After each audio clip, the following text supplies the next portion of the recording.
Once more, goes to the end zone. McConkey with another touchdown catch. This is 365 Sports, powered by Sikkim365.com. Irving with a throwback for Nix. And Bo Nix waltzes in. 365 Sports is presented by IdealMRI.com. High-quality MRIs for $497 or less. IdealMRI.com. Your health is important, so is your budget. As Jackson back in the game, and he's gone. Injured this. Jaquindon Jackson. 66 yards. 365 Sports is also brought to you by Texas Farm Bureau Insurance, protecting Texans since 1952. Daniels lofts to the end zone. Caught. Touchdown. Mason Taylor, the freshman. Have you subscribed to our YouTube channel? Search 365 Sports on YouTube. Brought to you by TFNB, your bank for life. Deserving run, Q McClellan in the open space, taking it, cribbing it, touchdown. 76 yards and a burst across the Dallas grass. Now here's David Smoak, Paul Catalina, and Craig Smoak. Well, Baylor has at least somebody else in their quarterback room. His somebody else is a young man that threw for over 12,000 yards at Coronado High School in Lubbock. He was recruited by Mike Leach, the late Mike Leach. He was the backup to Rogers at Mississippi State. He made the decision. Yesterday evening, he is headed to Baylor. He's committed to Baylor. Sawyer Robertson from Mississippi State is headed to Baylor. He will join us today at the bottom of the hour. He played at Coronado under Seth Parr, who's now the head coach at Anna, and they had a great run this year in football as well. So Baylor finds somebody else in the quarterback room, and this is not just a body. This young man can play.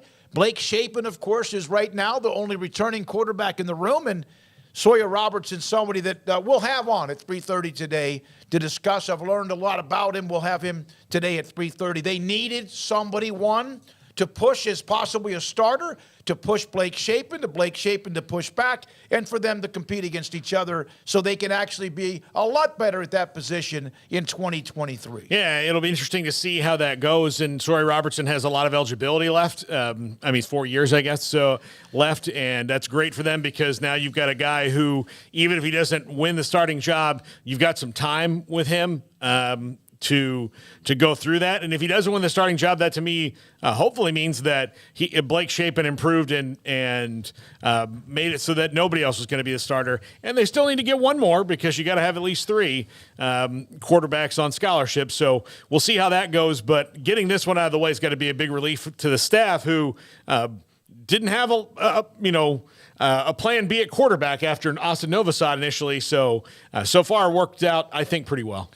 Yeah, I mean, this is major news for Baylor. This answers a question that had really grown to be maybe their biggest question of the offseason ever since Austin Novosad's decommitment, the flip on National Signing Day. I mean, that was one thing for him to go and choose Oregon. Nobody's going to slight him there. I mean, some Baylor fans probably will, but you know what I mean? Like, hey, go make your decision, that's fine. But the lurch that he put them in by doing that, like that's what – I understand that the signing day surprises and guys making their own decisions, but like for a staff that did everything that they possibly could, I know it's part of the game, but to leave when you left, like that was just disrespectful. I understand that Oregon probably wanted it that way to get their big signing day splash so Dan Lanning could smoke his cigar and, everybody could, look at them and marvel at the great day that they had and all the flips that they had. But he really screwed Baylor over in a major way. And so, yeah, it left them in a hole. And, certainly you can't go into a spring football, session with just one scholarship quarterback. That's just, you cannot possibly do that. And so something had to give. And there's a lot of different ways they could have gone, a lot of different quarterbacks to look at. Obviously, the transfer portal, we've seen guy after guy heading to destination after destination, and they were really, linked to a lot of the bigger name guys. Like there's, I wouldn't say Malik Hornsby's a big name, but that was a guy who, he's from Texas. Like that would make sense. Or this guy's from here. This guy knew Jeff, like this would make sense. And, quarterback after quarterback made their decision, and still here was Baylor with nobody. And you're like, all right, well, is it going to be Spencer Sanders? Like, I mean, you have to do something. And so, yeah, all of a sudden started percolating about the Alan Bowmans of the world and then the Sawyer Robertsons as well. And so Sawyer Robertson ends up being the guy after visiting this past weekend. It's official. That's big for them. They've got 2 scholarship quarterbacks now. Probably need to add another one before the summertime, which could come later in spring after, drills wrap up or at some other point, because the transfer portal is going to close here in the next few days. So there's going to be a break in the action. But I'd expect that they're not totally done there, but I don't think they're going to go starter hunting. Whereas with this move, you have a guy who can at least push for that starting job and give Blake Shapen a run for his money. And I don't think Blake Shapen did anything this year that should just mean the job is his. So somebody needed to be there for depth. Somebody needed to be there for competition. Somebody needed to be there for the future. And I think Sawyer Robertson checks all of those boxes, and that's why I think it's a great get. So that's one of the stories today. By the way, Texas in their quarterback room is filled. Trey Owens, he committed to Texas. He's class of 2024 out of Cyprus. Young man that threw for over 3,000 yards his junior year. So they have him. Obviously, they have with Ewers and Manning and the young man that keeps on being left out of the Murphy. So they've got the quarterback room in pretty good shape. Now we'll see how all that unfolds. Also, again, Sawyer will join us here in about 25 minutes. Also today, Paul Catalina dropped the ball. Micah Mazuka, former Baylor offensive lineman, has committed to his beloved Gators. Yeah, he was at Baylor. He's a guy with a chip on his shoulder, an attitude. Eric Mateos, even the other day, when Mazuka was putting something up on Twitter, said, you got to love whatever happens in Micah Mazuka, and he committed to the Gators today. Yeah, I was kind of hoping for Nebraska in this one to go with the coach who recruited him when he got to Baylor. But Micah goes to the Gators. I thought we had a rapport. You guys were here when, I think the one I like outside of Jacob Gall, but Micah and I had a rapport as Italians. He's Italian. I'm Italian. I thought that we had a rapport, but he clearly didn't consult me on this. He's on a part. He's another mob family. But every Florida commitment comes with a complimentary pair of jean shorts, and not everybody can give you that. So I haven't seen a good pair of jorts in a while. Go to Gainesville. Yeah, this not semantics, but this actually dropped late last night, and I saw that and was kind of surprised, but not totally shocked. I mean, just because a guy played for somebody doesn't mean it's an automatic he's going to go play for him again. So, Matt Rule and that staff, they made sense. But that was also, if you'll remember, the offensive line position in particular, like a very weird churning wheel because of all that was going on. With George DeLeon, the late great, may he rest in peace, but he was the offensive line coach, but he wasn't really because he was injured. And so Sean Bell was the coach for a while. And then it's just been like a weird kind of revolving chairs until, these last couple of years with Eric Mateos settling it all down. But I know that Mazuka was a guy that that staff, that Matt Rule staff, thought a lot of as far as his NFL potential goes, which is how they looked at a lot of guys. And, hopefully for his sake, he can live up to that. I know at his best, he's pretty good, but I know that, everything wasn't always perfect for him, with the Bears and in Waco. And so good for the Gators to land him. And I know that they need a lot of help after Napier's first season, so he should boost them on the offensive line. He's not going to be their end-all, be-all, but he'll certainly make them a little bit better. We will today also hear from, and he's become a heck of a part of our show, Frank Harris at UTSA. He's coming back for another year.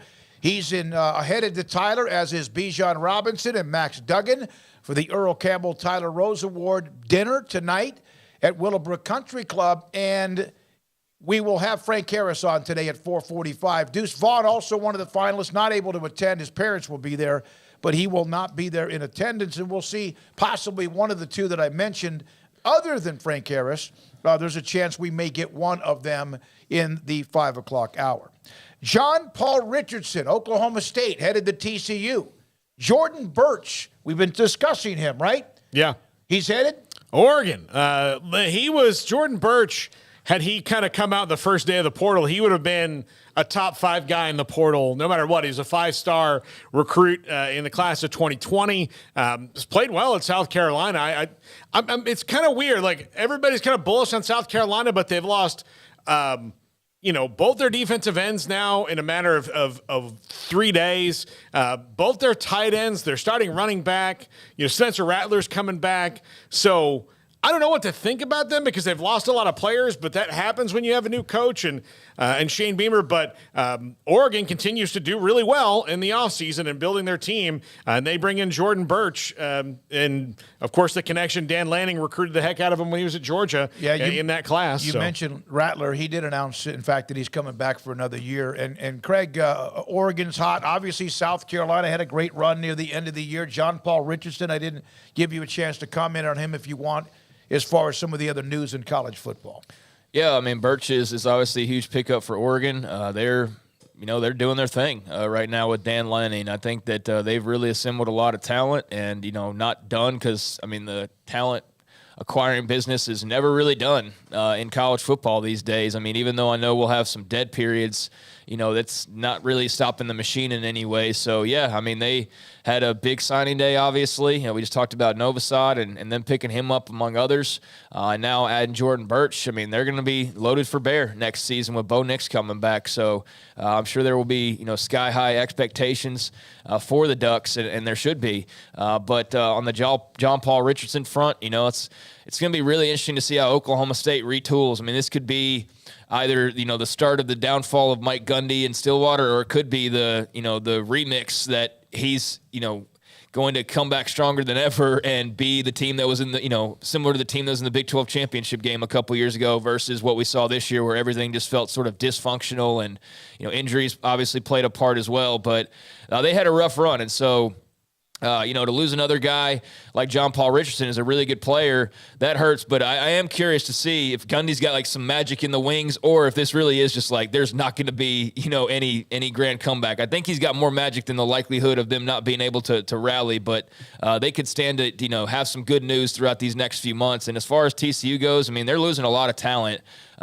Max Duggan's, right there near the top of that list, but they're losing a lot of talent all over the place. And so, as magical and fun as that run was, and they can go grab JoJo Earl and whoever in the transfer portal and John Paul Richardson, it's still going to be really difficult to replicate what they did this past season and be as fortunate as they were in some of those close contests like we saw with Baylor. And the difference between 2 years ago versus this year was drastic. And as a result, the feeling around their season was drastically different. But TCU seems set up pretty well. So to be able to plug and play as a guy like a John Paul Richardson who's got a lot of experience and is obviously a very good player is, I think, a great pickup for them. This has been rumored for a few days now, and so to see it official is great. Had 500 yards and 4 touchdowns for what was not a great Oklahoma State team, but he's a good player. He's a grinder. Yeah, and so that's a really good, strong addition for them, and you add in some of the transfer guys, and yeah, they're going to be a fun team to watch retool. Yeah, I already had a cousin of mine who's an Aggie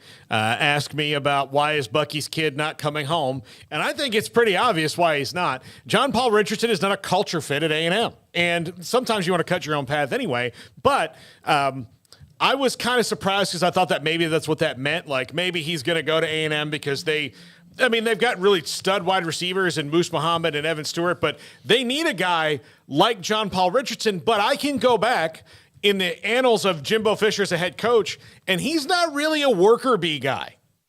He doesn't have the guys like John Paul Richardson on his team. He is a star chaser, and it worked out well for him for a short time. It's not been so much in College Station. It worked out well for him a short time in Tallahassee, but he's not a worker bee guy, and I think he needs some of those guys. And I think that was part of the culture problem they had before is the worker bees that he had are guys like Max Johnson, who's great. You want that guy, but he didn't have those. He was trying to get super studs, and sometimes you do need those other smaller type players, but that can produce for you and set an example. And I think John Paul Richardson's going to fit in great at TCU with Sonny Dykes. As somebody put out there, you mentioned his dad, but it's Bucky's kid playing for Spike's kid. So there's a little Southwest Conference. Like, who would have thought that, for all those old Southwest Conference watchers, that Bucky Richardson's son would be playing for Spike Dykes' son. So that's kind of a cool little aside to that as well. But, yeah, good pickup for TCU. I mean, I think they're going to be plenty busy because, again, they do lose a lot. But, as we saw last year, they were pretty perfect in the transfer portal as far as selecting the guys that they needed to fill holes, and that is part of the main reason why they got to where they got to was they nailed it as far as talent acquisition goes, and then obviously hit the coaching spot and had the luck of the fall of the football on occasion. And TCU has got eyes on them now, that's for sure. I mean, they've got to really take advantage of this stretch where, yes, there's a bad taste in mouth as far as what happened. And Paul, we need to get your thoughts on that because you weren't here yesterday. Mm-hmm. But I don't think that's a stick they can't get off them. But I think it's going to take probably a little while to get it off them. But if they rebound with another great year and they push for a playoff, or they push for a Big 12 title again, I mean, then you start to think like, okay, how sturdy is this thing? And is this going to be the new norm here for Sonny and TCU? They sure feel that way. I'm really excited to see how they follow up this historical run that came to an end on Monday night. They have taken advantage up until now, and obviously into the next whatever happens with the portal, et cetera, even another signing day of their juice, despite no matter what happened on Monday night. So that's that as well. Now, the one tragic story, and man, we're having too many of these, right? It doesn't matter who anyone is or whether they're athletes or not, but my goodness, Air Force offensive lineman Hunter Brown died of after a medical emergency at the Air Force Academy, and he's 21 years old. He was leaving the dormitory, and then, of course, they had first responders show up, did not work, attempted life-saving measures, and the Air Force Office of Special Investigations with will be doing their own and conducting their own investigation. But, man, what a terrible story, horrible story. Air Force offensive lineman Hunter Brown. Yeah, that's really awful. And we got to see Air Force in all their glory just a few weeks ago. They were a well-oiled, disciplined, focused machine in that bowl game in Fort Worth against Baylor. Yeah, obviously you're always going to be impressed when you see a Surface Academy. Like when you just see Surface Academy students and cadets doing what they normally do in life, it's impressive. But that's the first time I think I saw A&M play Army one time when I was younger. But outside of that, I'd never seen a Surface Academy play a game in person before in football. And that was I just came away so impressed with the way they handle all their business and such a tragedy about Hunter Brown. Go ahead. Yeah, I mean, that's just a bummer of a story. Sad news, and sorry for the academy and for his teammates and most of all his family. That's just, a college student just going to class and having something unexpected transpire like that is just truly tragic. So heart out to the Falcon family and certainly his family, most of all, like I said, and just somehow hope they got the strength and the people around them to help them heal because that's going to be pretty tough. Baylor and West Virginia tonight in Morgantown, Big 12 basketball. Just a couple of quick notes. Both teams 0-3. One of them is going to go 0-4, as Tech did last night, as they were destroyed by Iowa State, 84-50. TCU playing in Austin against Texas. TCU 17th in the country, just lost recently. But, of course, they beat Baylor a week ago on the road. Kansas beat Oklahoma 79-75. And K-State and Jerome Tang. Iowa State, K-State, and Kansas all 4-0.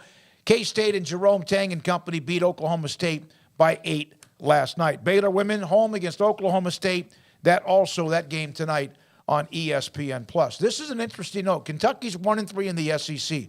Oscar Squibe is really a good player. Maybe as good as anybody in the country, right? He told reporters, Jeff Drummond, who covers Kentucky, multiple times during tonight's postgame that he's pleading with his teammates to fight, to show some intensity. Said that he told Coach Calipari to work to put in a walk-on if he has to, just someone who is willing to fight. Man, those are damning words from the star at Kentucky. Well, the bloom is definitely off of John Calipari's rose. I mean, when they're kicking kids out for please go to Texas signs at the game, he already found himself, kind of stepping in a big pile of manure when he, dogged the football team just for his own individual gains as a program. And they haven't won the title in a very long time. We were there covering that team the week before they did it. And it was a very special team that had Anthony Davis on it. But they have not won the title since then, and only had one good run, really, in the years to follow. They have been very much underachieving. Yeah. They get, who they are, what they have, the support, Rupp Arena, all of that. And Rupp Arena is, of course, magical. But, yeah, Kentucky is in a down time right now. And you wonder what the hell, how's it going to turn around? And I think this is maybe true for maybe some of the powers that be at Kentucky. John Calipari trying to admonish them for not giving them more stuff. Well, buddy, you guys aren't losing at Kentucky because you don't have a better practice gym than the one at A&M. Like, you're losing at Kentucky because you're not developing the guys enough anymore. I mean, that's what's going on. You're losing to Kentucky because you have a big problem with anyone being hell bent for election playing for them. And when the star player calls them out, that doesn't mean Schwebe's been perfect. But that was that really surprised me when I saw that all but quotes come out of Kentucky's postgame after losing last night. Now, there's this graphic. Garrett, flash up the graphic of the college football season is over. Georgia dominated TCU. They had one game against Missouri early where it got to be tight, 16-6 against Kentucky. We know what happened when they found a way to survive in Ohio State. But they dominated. They are the number one team defending national champions back-to-back. Here's what the 12-team college football playoff would have looked like under the rules of what we think it will be. This is from Andy Staples at The Athletic. Now, remember, you're going to go, wait a minute, how is TCU fifth? The new rules are going to be, remember, conference champions, and then you start to slot everybody else, and then there's a group of 5 team, and that's Tulane. So those would have been the 4 teams that got a first-round bye. The winner of Tennessee-Kansas State would have played Georgia. TCU and Tulane would have played Utah. Ohio State, Penn State in the Big 12 matchup would play Clemson, and Michigan would get the Alabama and USC game. Big 10 matchup. Ohio State, Penn State. I thought you said Big 12. Maybe I heard that wrong. I said Maybe Big 10. Okay. Yeah, I said Big 10. So I think the only thing you know what? But let's again explain. TCU, no matter, they didn't win the Big 12, and in the way it's set up, you win the conference championship, and you're going to get the higher seeds and automatic first-round buys. Yeah, and I think that makes this another level of interesting on it. I think the only thing I know from looking at this based on Monday night is Georgia is going to win this by 20 points every week, almost, based on if the team that shows up last night, there's not anybody on this list who can hang with them. But it does make it different because you do have to play extra games to get there. And so there's attrition along the way. But Tennessee, Kansas State would have been a great game. Even with Joe Milton at quarterback, I think that he availed himself well against Clemson and showed that he was ready for that game. TCU and Tulane would have been awesome, I think. The winner of that game versus Utah, provided, again, Cam Rising stays healthy the whole game, which it's too bad he didn't against Penn State, would have been awesome. But then again, it appears that if after you win that game, whoever it would have been of those three has to play Georgia. So Congratulations on your hard-fought battle. Here's Darth Vader. But Ohio State, Penn State for a second time, great. Clemson would have been interesting. I would take the winner of that game against Clemson. Yeah, I would. It's one of the play-in games that I would take against Clemson. And again, Clemson still won like 11 games, but it's like we're all of a sudden they're just not. And that may be a little unfair, but they are the ones that help set their own standard. Alabama, USC against each other in the opening round is a battle of blue bloods right off the top. And that very well could be a blowout. Like, we talk about, some of the games that could be blowouts. I could see that one potentially being. I mean, Caleb Williams makes that interesting and probably scores enough. But, I mean, I don't think all these are guaranteed to be just absolutely, toe-to-toe clashes necessarily. So, basically, I say that to say that any format, you're at the risk of blowouts. There is no feasible way to avoid that. And right now I can look at this and say, like, go ahead and put Georgia in the championship game. I don't even care. I mean, like Tennessee, I know probably people feel like they could give them a run for their money, but like I'd take them over every team in this bracket. And so we maybe ultimately end up where we end up, but I do think that it leaves room for, obviously it wouldn't be Georgia TCU. That wouldn't have been the final here. Right. It wouldn't have been possible. It would have had to have happened in the semifinals, if anything. So, it could have led to a better national championship matchup, and that's not a slight to the Frogs at all. They deserve to be where they are, and they won the game they had to win to get there. But, yeah, this is obviously a more difficult format, and, you bring up injuries to Cam Rising and players like that. That's where the depth and the lack of attrition for some programs is going to put them over the top and give them a super duper advantage. The deeper, star-laden programs like a Georgia, like an Alabama, who can probably lose a guy and still be okay, whereas some people lose one guy and that's their guy and they're screwed, and probably not going to be able to win 3 games in this format. But I do think the best comes out of this. I mean, I think you get the best of the best, because how are you going to fluke your way to 3 wins to get in a national championship game? I mean, I don't think that's this is rolling through barbed wire here. So whoever gets to these final 2 games, to the finals, is going to have earned it without question. There's not going to be any, they barely. No, you're going to have beaten some really good teams over the last month to be able to get into that championship game. So I like it. I know that there's people who have their reservations or they downright hate it. I do know Sammy SEC and the predictions about it's just going to be an all SEC Final Four. Well, that's not possible in this format, at least in this version right here. Maybe in other years that would be the case. Maybe it would be 2 SEC, 2 Big Ten teams in some years, but it's not going to be this route that I think it's been perceived as already. The 2 SEC teams included would be knocking each other out, and then there's nothing left. All right, so that's just when we get there, it's just going to be the same teams. Yeah. And no, I don't think it will be. I think it'll be the same teams at the end, possibly, like Georgia. Yes, but not in the go of things from round 1 on. So it's a little bit different because of the setup, and so there's that, and that's something we'll bring back a little bit later in the show. But coming up next, Sawyer Robertson from Mississippi State, after being a 12,000-yard career passer at Coronado High School in Lubbock. Sawyer Robertson, now a part of the Baylor football team. We're committed to Baylor to play quarterback in the transfer to Baylor from Mississippi State. He's next on 365 Sports. Richard Carr, Buick GMC Cadillac, they are the people that you can count on, not only for the life of your car, but for great customer service as well, and a great price for beginners when it comes to just getting on the lot and figuring out what you want, whether that be new or pre-owned, whether that's just service as well. Richard Carr, as I mentioned, are the people that you can count on, and the people that I've counted on for many years now. And right now they've got Texas-size selection, over 150 vehicles on the lot ready to drive home today. That includes dozens of Sierra trucks. Right now, qualified buyers can get 2.9% financing on 2023 GMC Sierras. Qualified buyers can get 3.9% financing on GMC Terrain SUVs or the entire lineup of Buick SUVs in stock. And when it comes to the Sierra, there's not a better truck on the road. It's best-in-class towing, unsurpassed strength, and premium comfort. Again, right now, for a limited time, get 2.9% financing and no payments for 90 days. But if you're not in the market for new, as I mentioned, they've also got the pre-owned cars and trucks on the lot as well. Many in stock under $20,000, affordable, thoroughly inspected, ready to finance for almost any credit rating. They have quality vehicles ready to drive today. So check out the dealership that's been in business for over 23 years in Central Texas. People you can count on for your automotive needs, run by proud Central Texans. Log on to richardcarr.com. Call now or go see them now off Highway 6 at the Imperial exit.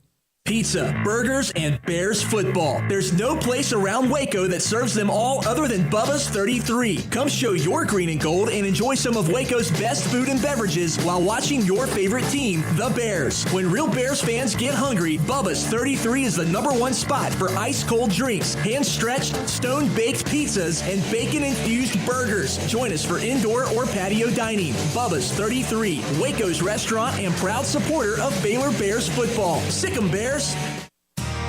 How did Edward Jones become one of the biggest financial service companies in the world?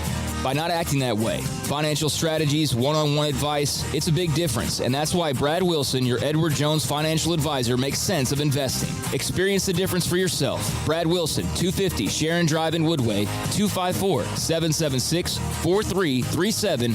Edward Jones, member SIPC. Hey, this is Bryce Petty, former starting quarterback and two-time Big 12 champion, and I know firsthand the importance of being in top shape both on and off the field. So listen up, men. If you're feeling beat down day in and day out and looking for that high-performance edge that separates the men from the boys, then look no further than the Petty Clinic Low T in Waco. Petty Clinic is a comprehensive men's healthcare clinic with an atmosphere catering to men. Board-certified Dr. Kent Petty has a special interest in offering the highest quality medical care to men of all ages. Some of the services offered include screening and treatment for low testosterone or thyroid, infertility, high blood pressure, diabetes, high cholesterol, sleep apnea, while offering comprehensive wellness exams and complete men's health lab panels. High performance men, remember, it's not just a Petty thing. This is Bryce Petty, encouraging you to reach out and Google search Petty Clinic Low T or go to pettycliniclowt.com and get your complimentary lab screening today. When we moved to Texas, we were like fish out of water. We didn't know anyone in our neighborhood until our Texas Farm Bureau insurance agent came to the house. She was so helpful and reassuring, a friendly face with that Texan hospitality I'd heard about. When we purchased a Texas Farm Bureau insurance policy, we knew we were making the right choice. We knew our family would be protected. Stop by and see our agents at one of our 3 McLennan County locations. Coverage and discounts are subject to qualifications and policy terms and may vary by situation. Waco Custom Marketplace is your hometown grocery store with a full-service butcher shop and bakery. Hi, this is David Smoak. The butcher shop can take your customized orders for seafood, pork, and poultry and custom cut your favorite steaks from bacon wrap fillets to T-bone to bone-in ribeyes, cut specifically the way you want. They have Norwegian salmon fillets, catfish fillets, sliced ham or turkey and lunch meat, variety of cheese available, and several options of sausage links, fresh chicken breast or whole chickens, sliced bacon, pork chops, ground beef, marinated beef, and chicken fajitas, and always large briskets available, plus fresh vegetables. So the great product, customer service, and family tradition of the Bauer family continues at Waco Custom Marketplace, open Monday through Saturday. A full-service butcher shop and bakery available. Waco Custom Marketplace, 425 Lake Air Drive in Waco, or WacoCustomMarketplace.com.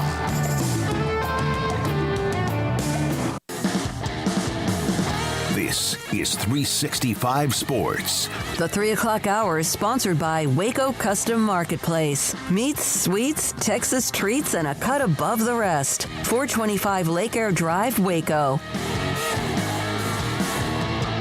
Grayson Grundhafer did a heck of a job following the quarterback room and what Baylor was trying to get done. He's the one that also has written a story about Sawyer Robertson in the premium section of SicEm365.com. And I got to give Tim Riley some credit. He gave a lot of quotes from Seth Parr, the former Coronado head coach, on his quarterback. And I talked to Seth a little bit ago as myself. He's now at Anna High School. We're now joined by Sawyer Robertson, Baylor quarterback, committed to Baylor, has been at Mississippi State, on 365 Sports with Paul Craig, and I'm David Smoak. Sawyer, thanks for your time. What's your day been like after the big decision last night?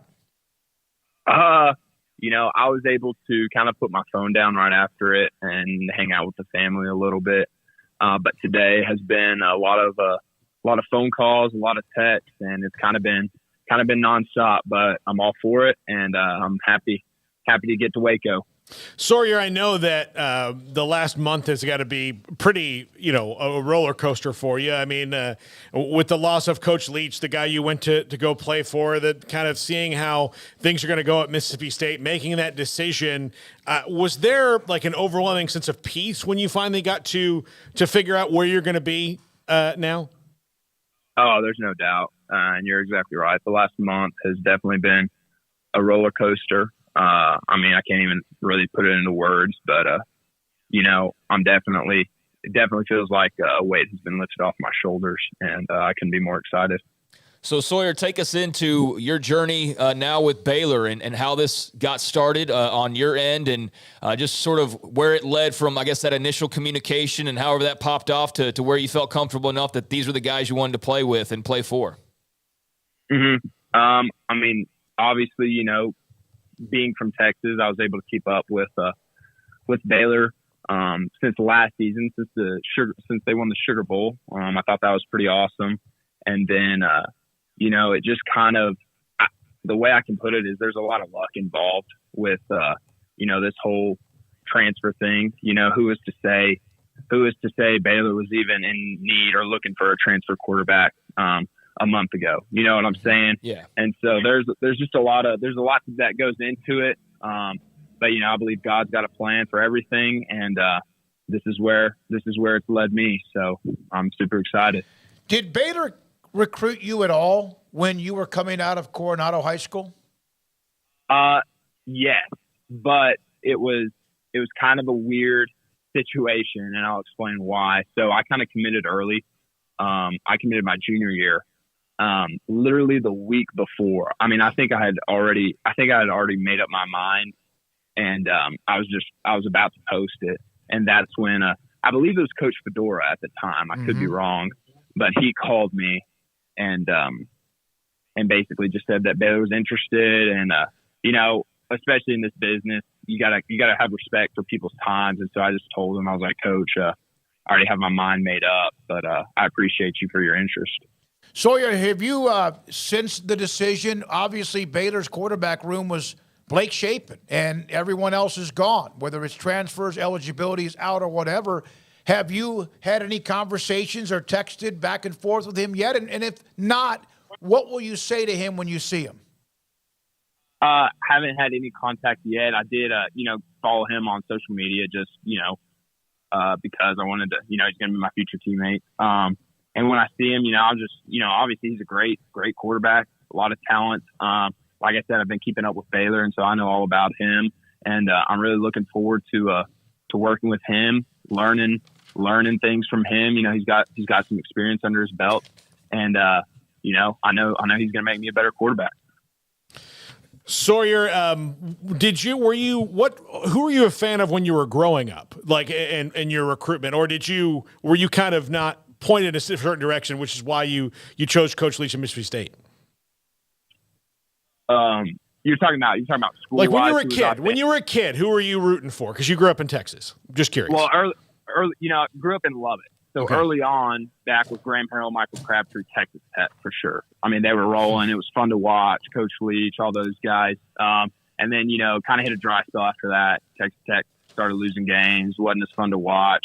But kept up with Coach Leach all the way from, went to Washington State and then Mississippi State. And, I just felt super fortunate for him to recruit me coming out of high school, because obviously I was a big fan of his. And, I just wanted to be one of those guys, that was in the same conversation as Cliff, Graham, Gardner, all those guys, just as being a Leach quarterback. You know what I'm saying? That was really cool to me. And that's ultimately why I ended up choosing to go to Mississippi State. Do you still feel, even though that you won't get that chance anymore because you got that time with him, short though it was, that you are a Leach quarterback? Oh, absolutely. I mean, I've already told people if I was in the same situation 2 years ago, I probably wouldn't change anything. That's what my heart was set on. And, I do feel very fortunate to have spent those 2 seasons with him, learned a lot from him, already have so many great stories to tell people. But he was so awesome, and I'm so blessed to have been able to get that opportunity. So can you describe to us what being in the portal is actually like, and especially with really every position now, the portal is just so crazy. Guys are, flying left and right from one team to the other, but, there's a premium on quarterbacks, and that was one of the big storylines of where a lot of guys would end up. So for you on your end, once you entered, how did all of that sort of unfold, and was it as crazy as it's portrayed to be for you, or was it otherwise? How would you describe it? No, it was, it's kind of like what I was talking about earlier. There's a lot of luck that goes into it, just because you don't know what's going to happen at any point in time throughout the recruiting cycle or the portal window or whatever. You know what I'm saying? You don't know who's leaving, who's staying, all that stuff. So there's a lot of luck involved. I mean, my experience basically coming from Mississippi, obviously, have a track record in Texas just from my high school career. Right. My senior season, Gatorade Player of the Year. And so I was kind of banking on coming to a school in Texas. It's kind of just a risk you have to take. And it was one that I took, and I'm very fortunate that it paid off. There's a lot of connections with your father, your grandfather. I know he passed away somewhat recently, but your father played for your high school coach's father, Seth Parr's father. Is that correct? That's correct. Yes, sir, out in Plainview, Texas. So there's that connection. And Coach Parr obviously had a hell of an influence on you at Coronado. He's now winning a lot of games at Anna. He mentioned that you might be you might be a better athlete than maybe some people realize. What does he mean by that? I mean, I don't know. Coach Parr is kind of all over the place. I think, did he tell y'all to say that? He knows that. I spoke to him. Yeah.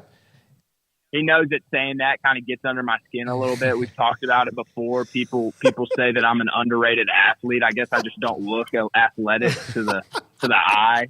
Kind of gets on my nerves a little bit, but I mean, I guess it is what it is. I'm faster, stronger, and more mobile than what everybody thinks I am, I guess. So you don't feel like being a deceptive athlete is a compliment. That's a dig. I honestly don't. I mean, I would prefer people to look at me and be like, "That's a pretty good looking athlete." Right? I get it, man. Well, we can tell you've got a little bit of that it in your neck too, don't you, buddy? What's that? You got a little bit of that it in your neck, don't you? Oh, yes, sir. Absolutely. So when you look at Baylor and where they were last year, obviously they struggled. There's a reason why the quarterback room is a little bit empty. There's also a reason why they're looking. Not a body. They're just not a body. What about the competition? When's the first time in your life you remember when you were younger, no matter baseball, which you played, or football, did you really remember learning that you have that competitive edge?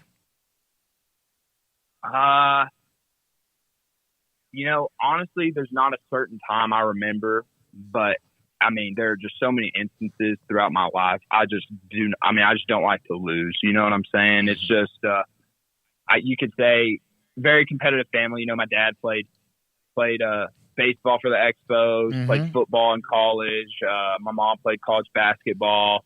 I'm just a very, I guess my family just, used sports to have such a big impact in their lives. And so, you either win or you lose, and, don't like losing. So you kind of do everything you can in your power, and it's competitive, man. I mean, just last night, we were playing board games around the dinner table, and, it's just, you compete. That's kind of what it means a lot in our family. Who was the grandfather? What was your grandfather's name? Who was the Baptist preacher who just recently passed? His name was Don Robertson. How competitive was he, and how much of that did it rub off on you? Well, he was extremely competitive because, I mean, you just look at his 4 kids that he had. The oldest one was a golfer at Wayland Baptist. The second oldest was my dad, who played for the Expos and played football at Texas Tech.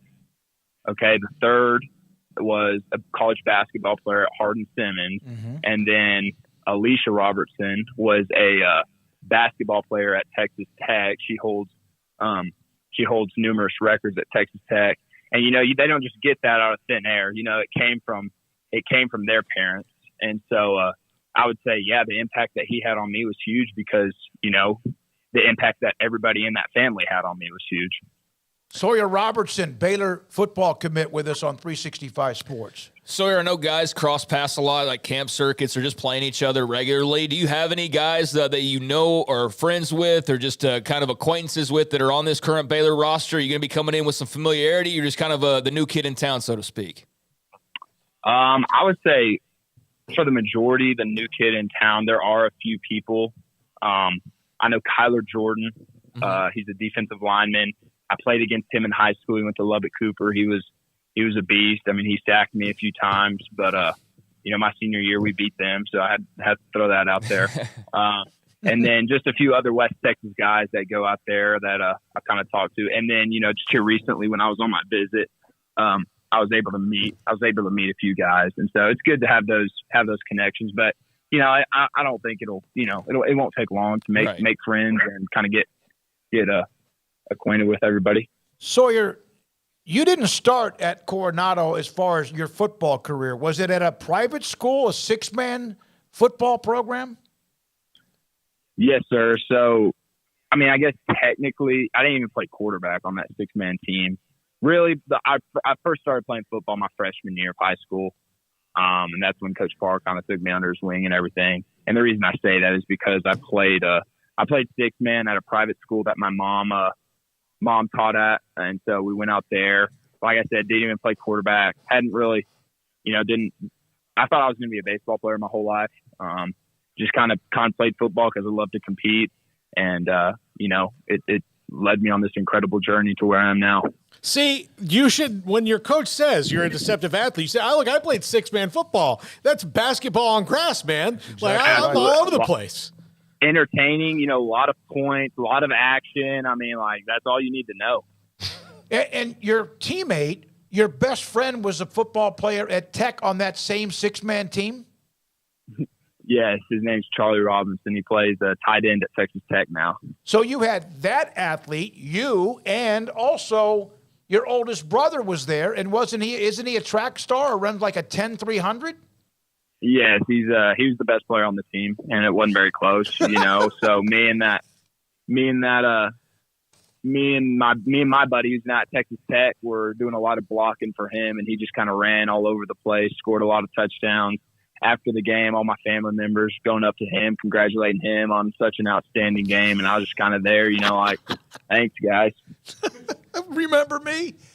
Yeah, no kidding. When was the first time? Now, this is hard for me to believe. When was the first time you ever ate at McDonald's? I've eaten at McDonald's. I don't know what all Coach Parr told you guys. I'm gonna be honest. I know where this is going. I've eaten at McDonald's growing up. Does it have something to do with the McChicken story that he told y'all? I'm not saying anything. I hadn't eaten a McChicken until like my junior year of high school, and it was really good. And he thought it was the funniest thing in the world that I hadn't eaten a McChicken.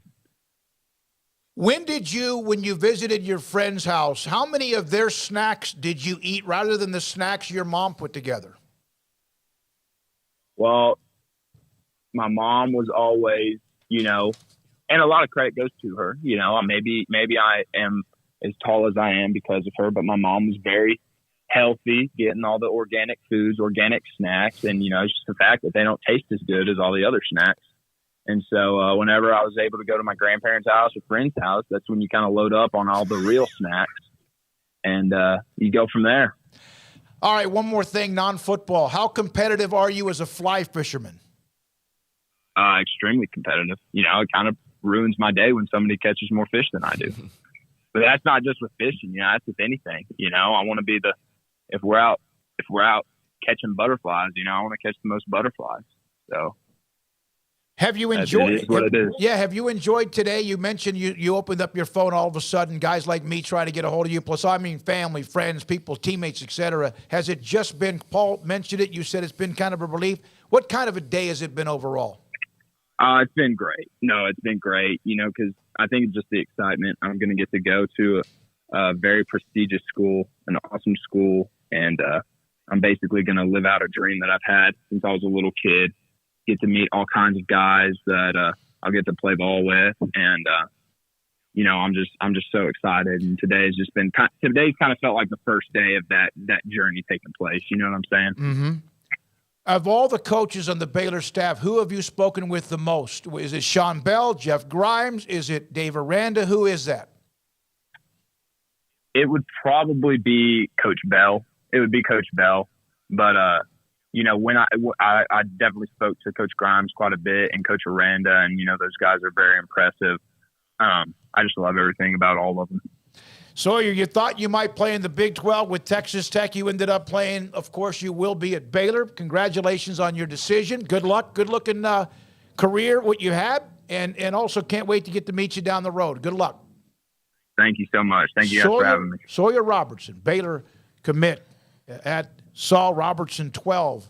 And he's got some energy now. He's got a little bit of that, again, that competitive edge, which you hear about. Coach Parr also told me this, and he's great, a lot of good nuggets, that early on, because Sawyer played baseball, and in 8th grade he played with a smaller football, that it took him some time to get used to the transition of playing with the football in high school.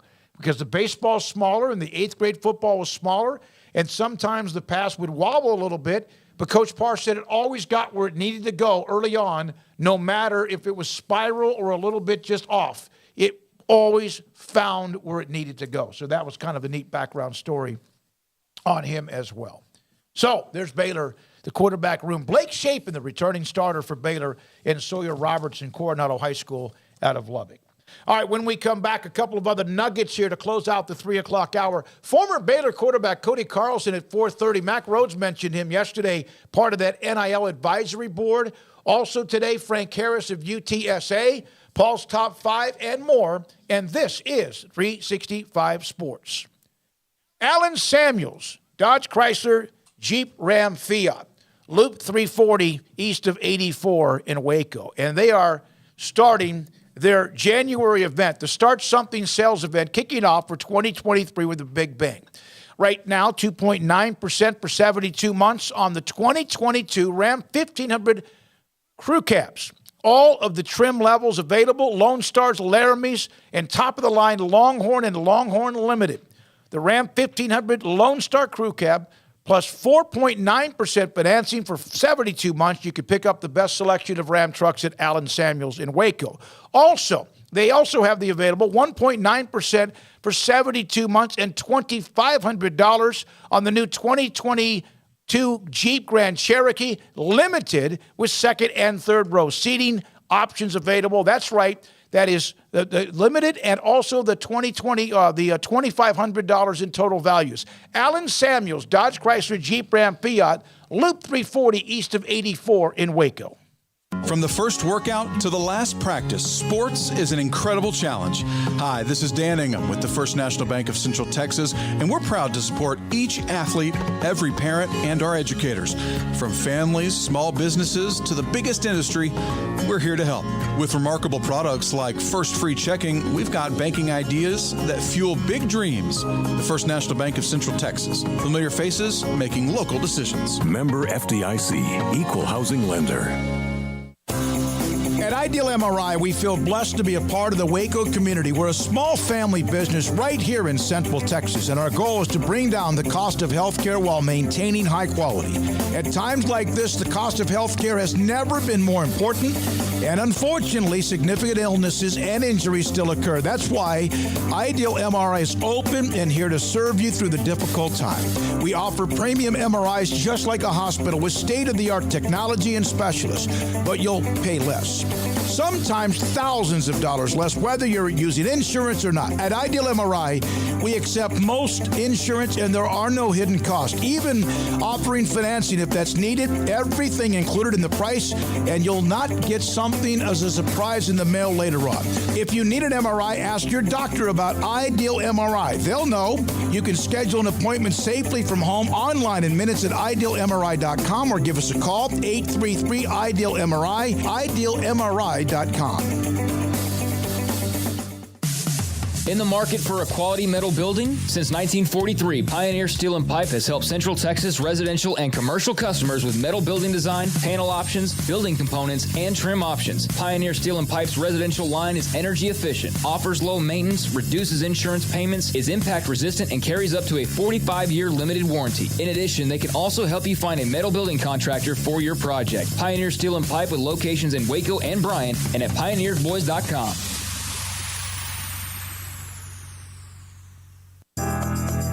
Riverbend Liquor and Wine, Lakeshore Drive, North 19th Street, right behind the bank, is a hidden gem in Waco. If you're a fan of bourbon, especially local Texas bourbons, that's where you gotta go. Balcones, TX, Devil's River, whatever it is, they've got it. Riverbend Liquor and Wine, plus the best selection of craft beers in Waco, seasonally churned out throughout the year. Whether it's spring, summer, fall, or winter, Riverbend Liquor and Wine, best selection of craft beers, a speedy drive-through window, and excellent customer service. Find out more on Instagram or just go by and see them. Lakeshore Drive at North 19th Street behind the bank.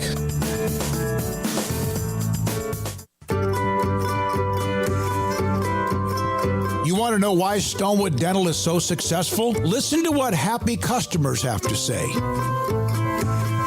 It's pleasant. It's different than any other dentist office. I really feel like they care. And it's not that you're here for 2 hours waiting on someone to take care of you. It's quick and easy, and I bring my kids, and my kids love being here too. They really love the treasure box. Staff is really nice and accommodating, real friendly. You feel more like home. It's not sterile looking. Everybody has their own personalized rooms with decorations and decor, and they'll even have a blanket for you when it's cold. I've recommended people to actually come here, and they are patients now. I really love it here. It feels like family. Learn more, stonewood-dental.com.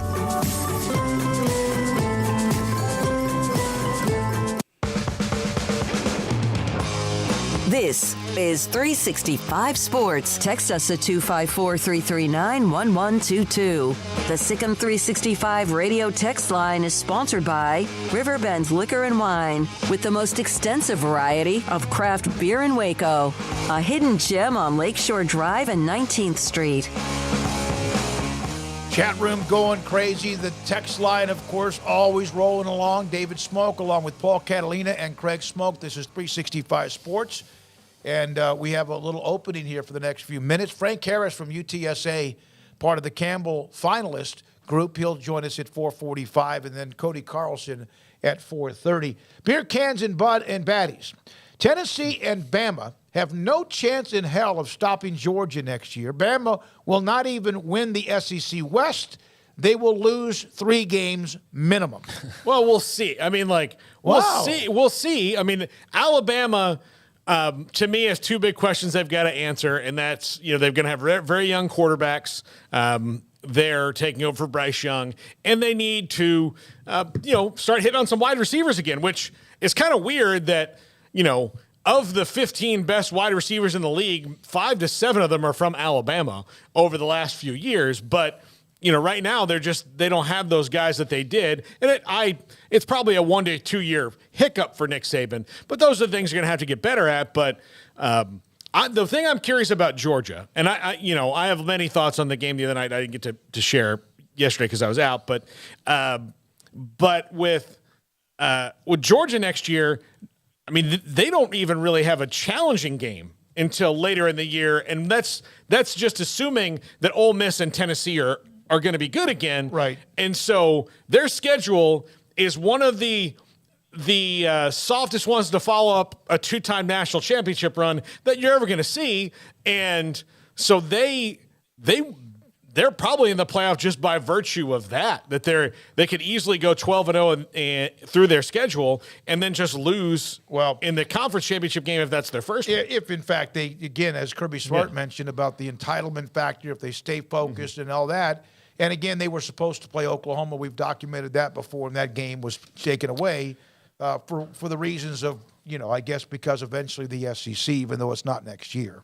Alabama hadn't lost 3 games in over 10 years. So that would be something. That would be quite the slump busted. They lost 2 a few times, obviously some 0s and 1s in there, but it was 2010 when they last lost 3 games. So that would be something for them to turn around and do something they hadn't done in, 13 years. And maybe that would be a crack in the armor, but, I don't know. I mean, there's a long way to go. There's a lot of roster spots to be shored up and, more transfer portal stuff to come, and who knows about attrition and coaching changes. And there's just, it's to try and pretend like we have like a real super clear picture of, I mean, we have like the nuts and bolts, or we have the foundation of the teams next year, but there's a lot of like the decorating that still has yet to be done. And we're kind of in the process of right now, but I'm not taking the Bama bet, just me. I'm not a big betting guy anyways, but Alabama and losing 3 games, it's possible. It's entirely possible, but it's just not something that I would necessarily bank on. But, they will have a rough run of things, especially if LSU continues to improve. You'd expect A&M has got to be better. I don't know about, Arkansas and kind of where their trajectory is headed at this point, or Ole Miss even, but Bama's Bama, and they're going to be pretty dominant, but Georgia's the king of that conference right now, and they're the king of college football right now. So anything SEC, as these last 2 years, it runs through Georgia, but Alabama will be in the mix. It's just a matter of, 3 games. I'm not ready to go that far just yet. No, and I do think it is running around because people saw Nick Saban's face when David Pollock said what he said. That's why I would go against their 3 games, the opposite. But I mean, his face was like, here's the thing about Nick Saban. Nick Saban deals in reality more than most coaches do. And because a lot of coaches have to deal with a little bit of fiction to kind of keep their narrative up. And I think it's a lot of times necessary. Kirby Smart perpetrated a fiction in his team that people out there thought they were going to go 6-6, and they believed him. But Nick Saban, at least personally, I've always felt that he deals in the reality of the situation. Yes, he knows that Kirby Smart has passed him. He's well aware of that. And he knows that it's not something he can probably correct in just a season because of, how the balance goes. And that there are only so many guys that you can get in the way that, he's lost a lot of guys off his team. Craig mentioned that there's pieces to move around the roster. But all that being said, I mean, you just look at their schedule and, okay, the games that you could see them being challenging without us knowing all the things that Craig just mentioned, off the top of your head would be Texas, maybe Ole Miss, but again, there's a lot of questions there. At A&M, if they're better because they've seemed to be kind of a tough out when they play each other, Tennessee at home and LSU at home. So, yeah, but are they going to lose all those guys? I just gave you 4. They're not going to lose all of them. They lost 2 games this year, and both of them on the last play of the game. Yeah, I mean, that's the thing. So to go and predict 3 games, hey, if you're right, give you all the credit in the world, circle back here in about a year, and we'll give you all the praise in the world. But, yeah, just looking at that schedule, man, I don't think you rule out the Iron Bowl in any circumstances either at the end of the year, and that's in Tiger country and with Hugh Freeze at the helm now. So you would think that Auburn's going to be better next year. I mean, they're clearly going to be better next year, but to what degree remains to be seen. But, yeah, then the Iron Bowl, I think you've always got to circle that one as a possibility as well, especially with them hitting reset. But, yeah, I mean, it's hard to see right now, but – they just wrapped up the national title game a few days ago, and like I said, there's a long way to go for us to figure out who this finalized version of Bama will be. But just on the surface, without knowing they're replacing Bryce Young and Will Anderson and so many other great players, I understand why there's some thoughts that there's some cracks in the armor. They're not just king college football anymore. The team on the other side of the conference is that and has been that now for the past 2 years. Doesn't mean Alabama can't go and grab that crown as soon as next year. They very well could. And after those comments, I don't know, David Pollock might have woken up the beast in Nick Saban, quite frankly. Oh, he looked like he did. Because I don't think that was he felt disrespected. I think he felt challenged. like, oh, really? So y'all have already moved on from us now after all that we did over these last decade plus of being the team in all of the sport. I think he's probably as motivated, if anything, as he's been in quite some time. And, especially driven further by, he's going to retire soon, or is he going to retire, and all that circling Georgia's run. People doubt him. People doubt that program right now, and it's unfamiliar territory, but I'll never be the first to line up to bet against Saban and the Tide. You don't think that clip won't be running daily? I mean, if Georgia's going to pretend like they had some group out there disrespecting them and not believing in them, then absolutely that clip will be used by Nick Saban, because that actually could be real legitimate motivation, because nobody was saying that about Georgia. Yeah, I do wonder, did Kirby do fake tweets? Because I've seen the videos of the guys y'all thought we were going to be 6-6, 5-7. No one thought that. There's a difference between he got them to believe him.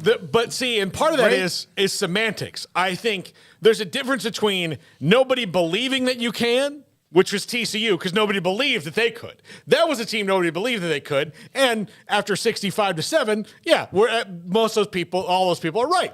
But everyone believed Georgia could. It's just most people didn't want them to because they're tired of the SEC. So not wanting them to, that's a different thing.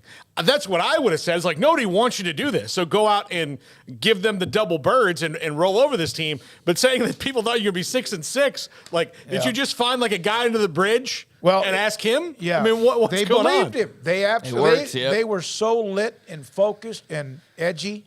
They were a beast. They won that game by the middle of the second quarter, basically, or maybe even before. Yeah, I agree. It's 4:03 when we come back. This is, again, Baylor fans sent this to me about the listeners, viewers, even those of you how you digest our information, putting things in perspective on Baylor football.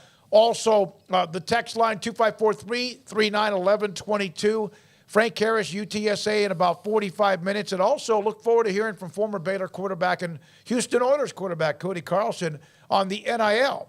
Something Mack Rhodes said yesterday in his segment about how, even he's had Cody, among others, say, if we have money or we find people with money, what do you want them to put it into? The facilities and the upgrades and what you have, the pavilion and all that, or NIL? Or can you do both? That at 4:30 today. And this is 365 Sports. Waco Regional Tennis and Fitness on Lakeshore Drive in Waco, where you can get fit. You can make sure that you stop gaining weight at the first part of the year. How many times at the end of last year did you go, man, my New Year's resolution is to get in shape? Well, you can't do that unless you walk through the front door. Yes, you can work out around wherever you live, or maybe you're good enough to have a really nice place to work out inside of your home. But if you're looking for a place that's got all the amenities, all of the machines, and all of the free weights you need, plus 40 group exercise classes, including boot camp on Tuesdays and Thursdays, cycle classes, yoga, body shaping, you name it, they have it. And also on top of that, an incredible tennis academy. Britt Coleman is the youth tennis pro. He's been around and does an incredible job. They have all sorts of courts, and pickleball has exploded recently, and they're ahead of the curve with that, with Jody Thurman, the pickleball pro. It's Waco Regional Tennis and Fitness on Lakeshore Drive in Waco. I hate my job, but I don't mind getting up in the morning. I dread each day, but I can't wait to get out of bed. You ask me why, and what I'll say to you is true. Well, you can get breakfast tacos at Rudy's Barbecue. Scrambled eggs and brisket, they ain't fooling around. Sausage wrap, son, they're the best in town. Barbecue for breakfast, yes, it's true. Put a smile on your morning at Rudy's Barbecue. Next in line. Don Humidor, your home with a 48-foot walk-in humidor with the elite cigar brands from around the world, including the #1 cigar of the year, Aging Room Cuatro Nicaragua. Plus, they have the great brands like Macanudo and Artur Fuente, Rocky Patel, Aston, and so much more. CBD, great for sore muscles, aches and pains, sleep, Vita Dreams, and anxiety, mild depression, general health and wellness. Their staff very knowledgeable on the subject. If anyone is curious about CBD, ask Carol and Ashley. Don Humidor in the Townwest Shopping Center off Valley Mills in Waco.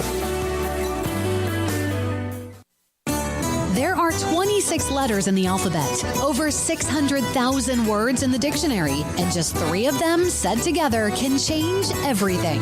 Let's order pizza. Those 3 words lead to dough made from scratch and 3 fresh signature cheeses that blanket golden crust in a heavenly melt on Marco's Pizza that'll blow your mind. So visit Marcos.com to order and stop by Marco's Pizza in Belmead, China Spring, Woodway, and in Robinson. Marco's. Pizza lovers get it.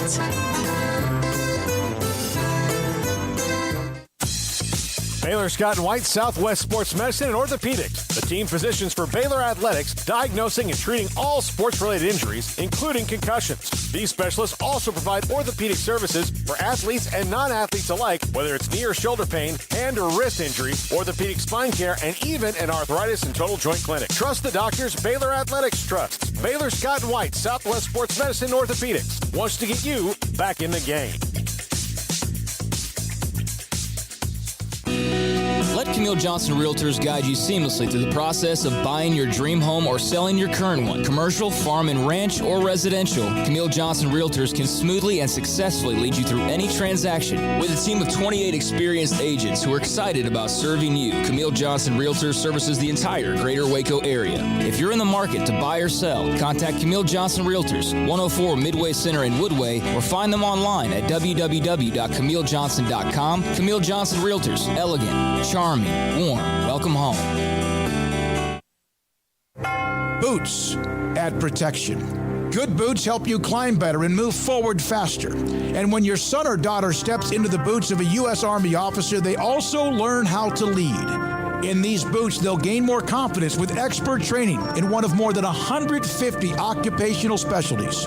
In these boots, they'll stand a little taller and lead a team with diverse backgrounds and areas of expertise to successfully accomplish whatever challenge comes next.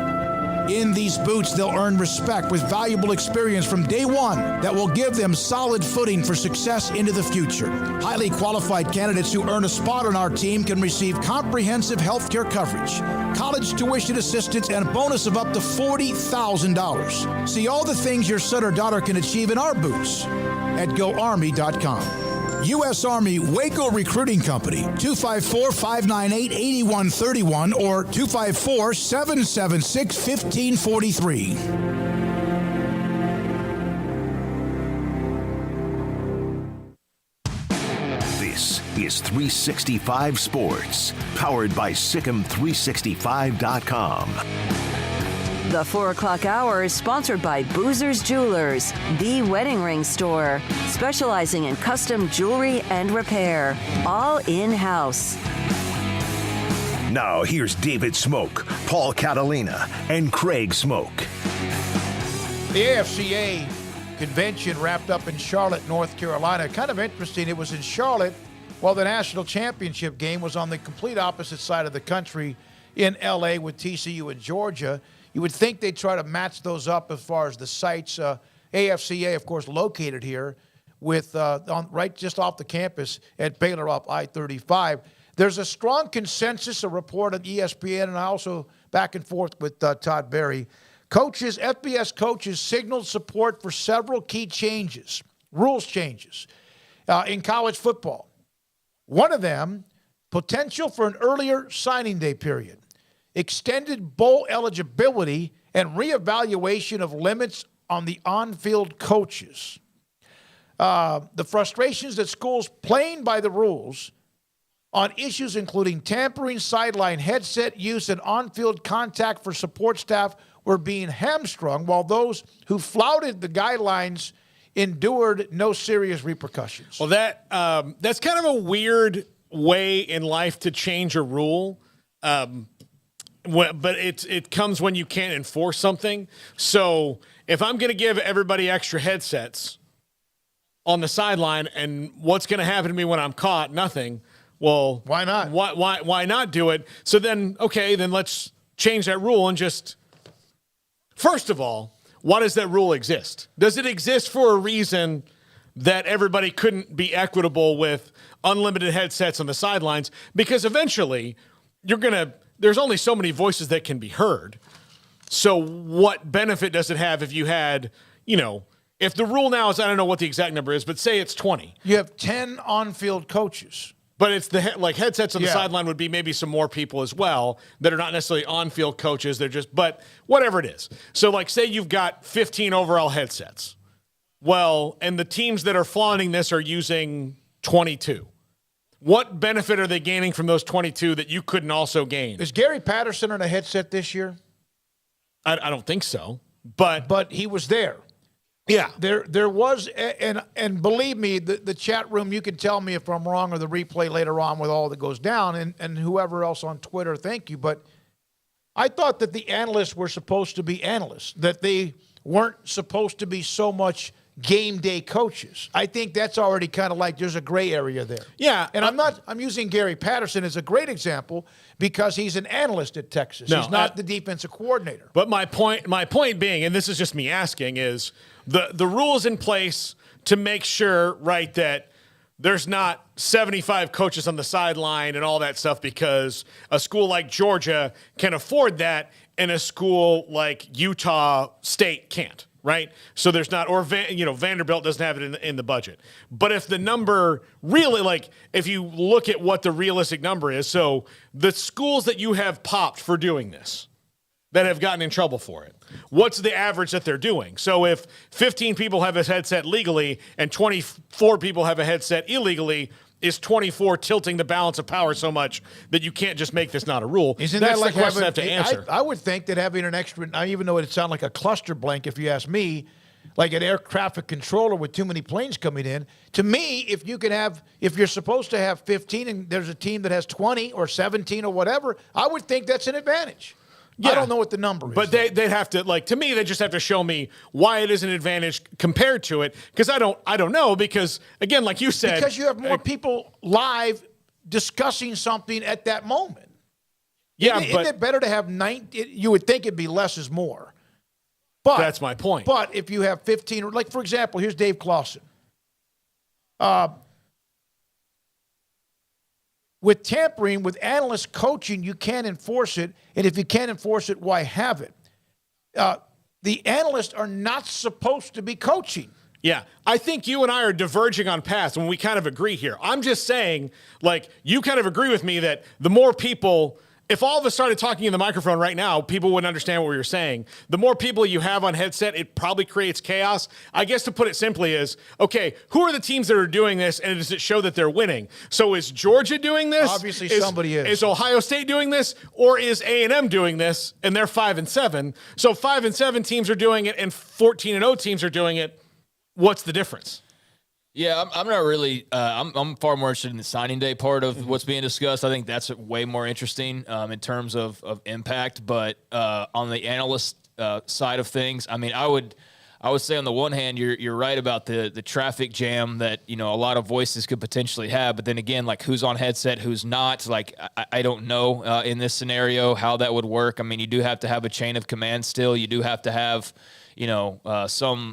some clean lines of communication. So I don't think that having more analysts means that everybody's on a headset and everybody's talking. I think that it's still the main voices talking the loudest. And I would just say on the, like, having more cooks in the kitchen isn't necessarily a good thing. I would just pose to you, Paul, of like, then how would this show run if we got rid of Jack and we got rid of Emery and we got rid of Jacob and it was just us four? We could still do it. But we would be able to do what we've been doing and all we've been doing and how thorough we've been doing it without those guys. And that's where I think the analyst comes into play. And Jacob's like, yeah, I mean, we'd probably be better. I would walk out the door, by the way. It'd be just 3 of you. But no, really, like, there's stuff that we don't have to do or that's done that we wouldn't have thought of because there's other people here. And I think that when you're looking at an analyst, like, having more eyes on that team you're getting ready to play, somebody might see something. Like, who's that next Garrett McGuire that's like this boy genius, that, like, is one of your analysts that gets you the key to beating Florida that week, and then he's on game day with a headset. Yeah, I mean, and I don't know, again, I'm not so caught up in the logistics of the staffs and stuff like that. I've really delved into how the headsets are divvied out and that's for the far more hardcore junkies as far as that part of the game goes. But that's where I do see the benefit of it. And if you're pouring over game tape, like, you have more guys to break down the same things, well, then you can get through 10 weeks of your next opponent with twice as many guys a lot quicker than you can with, half as many guys. Yeah, that's where I see the benefit. I'm going to get the answer from But Baylor. Yeah, I mean, because like I have mine are just questions about it, because I do think, like, if you let it go, I don't think it's going to be like one of those things where you have the recruiting bank like that Alabama had, where it's just essentially a hotline of people calling recruits all the time, like they're trying to fundraise for a political party. I think that you'll eventually hit critical mass with a number, and you'll find that. And I don't know if that number is something that everybody couldn't do to where it would be equitable. So, again, if you're only allowed 15 and Georgia's secretly using 25, could you also let 10 people do it, and you already have those guys on staff? I don't think you could secretly have somebody with a headset on. No. Okay. I'm just kidding with you. Yeah. All right. All right, let's get back to the signing day. Yeah. SEC Commissioner Greg Sankey noted his concerns with an existing signing day structure earlier this week, lamenting that the December signing day overlapped with the transfer portal and bowl prep to create an unworkable logjam that impacted team seasons. Sankey has advocated returning to a single signing day in early February with college football for years before introducing the later date. I don't see that ever going back to just February only. It would be nice if the signing day was earlier and the transfer portal was right after that instead of the chaos of doing both these things at the same time.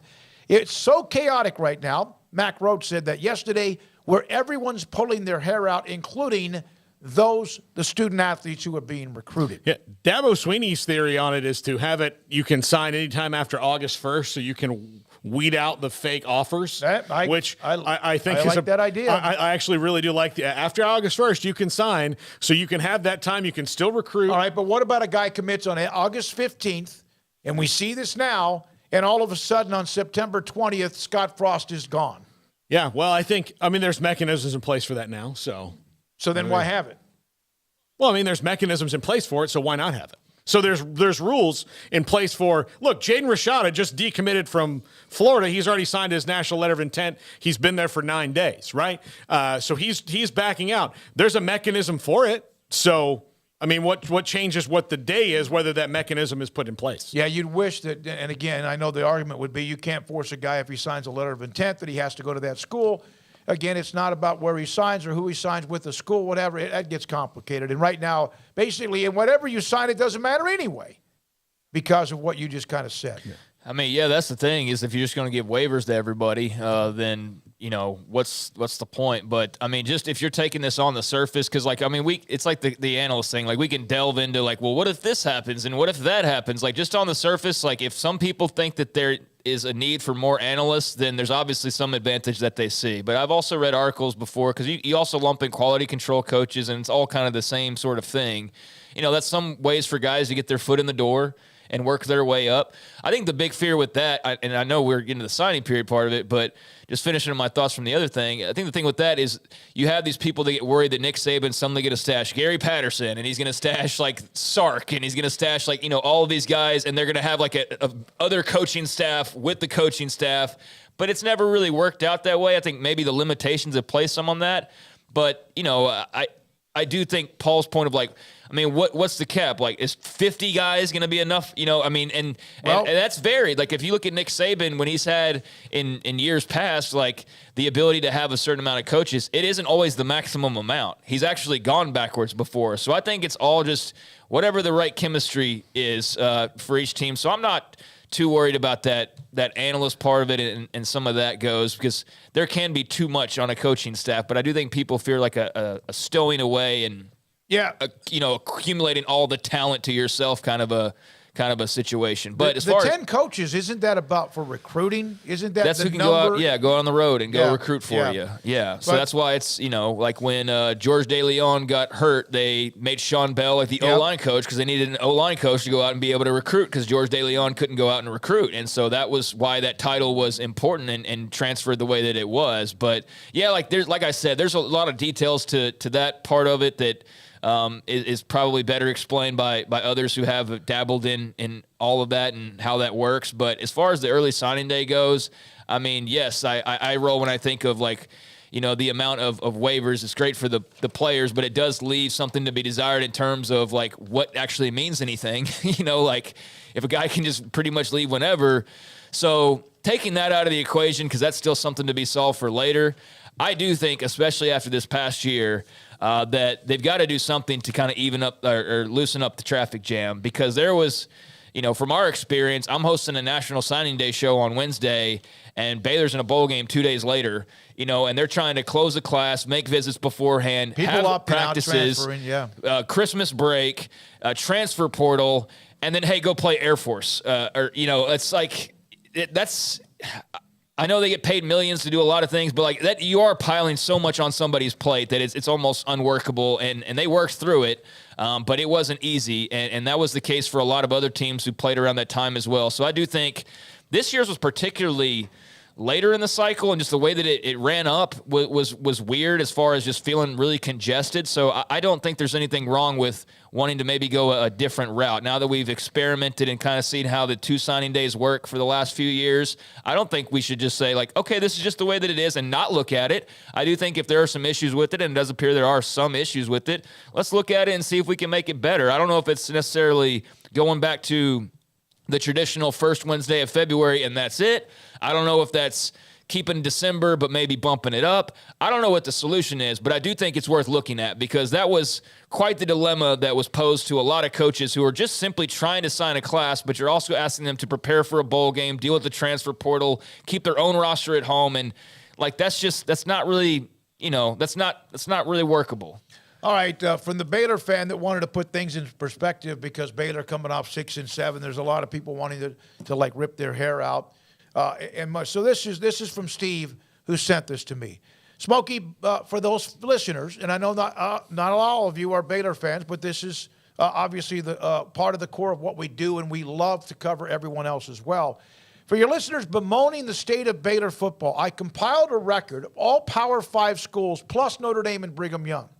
Over the last decade, Baylor is 23rd of 66 with a 78-49 record that also includes 1-11, 2-7, and 6-7. Not satisfied winning 8 games a year, only 9 teams, Alabama, Ohio State, Clemson, Georgia, Oklahoma, Notre Dame, Wisconsin, Oregon, and LSU, have averaged 9 wins a year. Oklahoma State just missed that with 89 wins. Had a losing season, only 7 schools among the 66 he mentioned, only 7 schools, Alabama, Clemson, Ohio State, Georgia, Iowa, Wisconsin, and Oklahoma State, have managed to be above 500 in each of the last 10 years. So 59 have not. Baylor had 3 losing seasons in the last 10. TCU, Texas, Florida, Florida State, Miami, and Minnesota had at least that many, plus many, many others.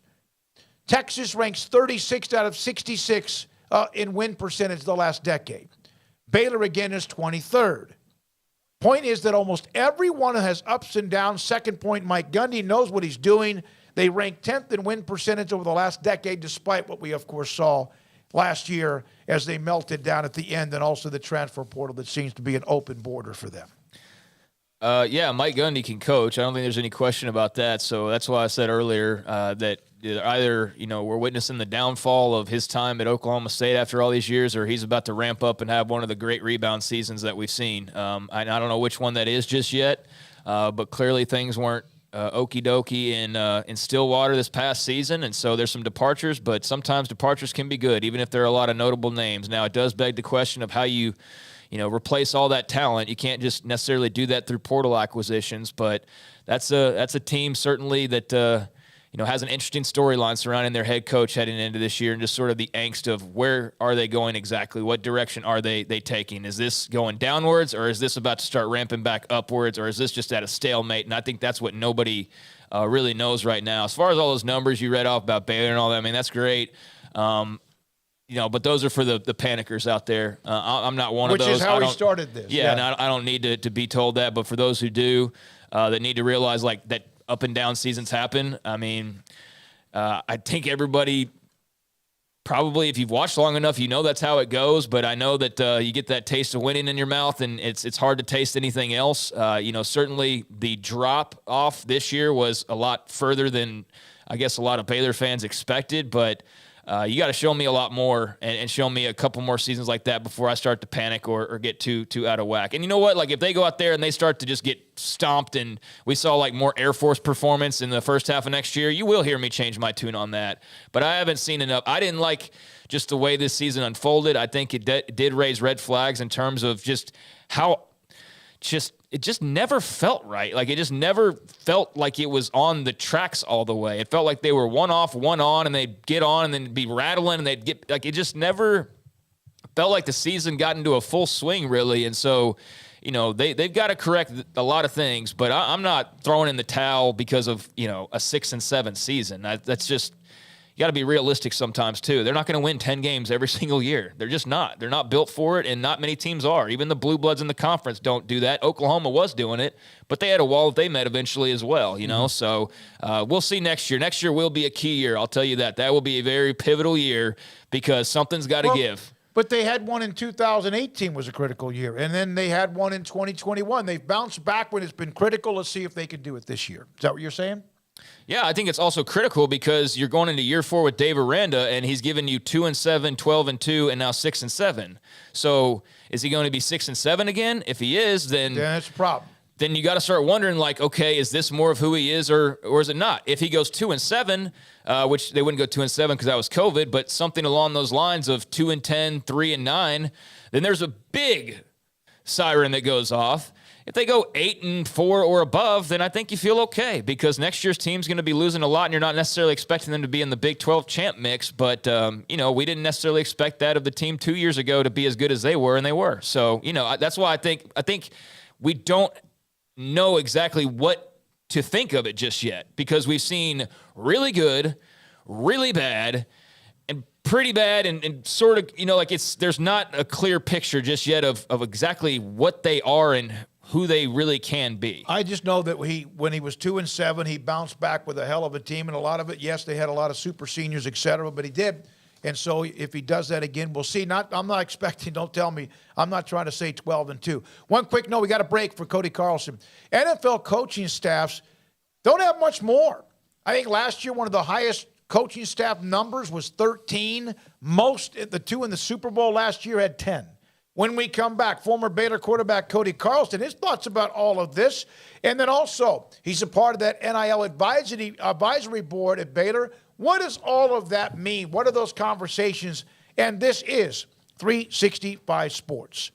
PettyClinicalOT.com. Dr. Kent Petty can help you become the high-performance man you want to be, need to be, and perhaps you used to be. As you get older, there's certain times that certain parts of everybody's body is different. Everybody's different.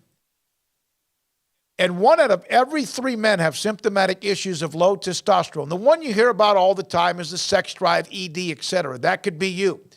It could be your energy is just not the same. You're lethargic. You're not sleeping right. You're not focused. It could happen to you, and it's just part of father time. So Dr. Kent Petty and his staff will set you up if you're worried about it.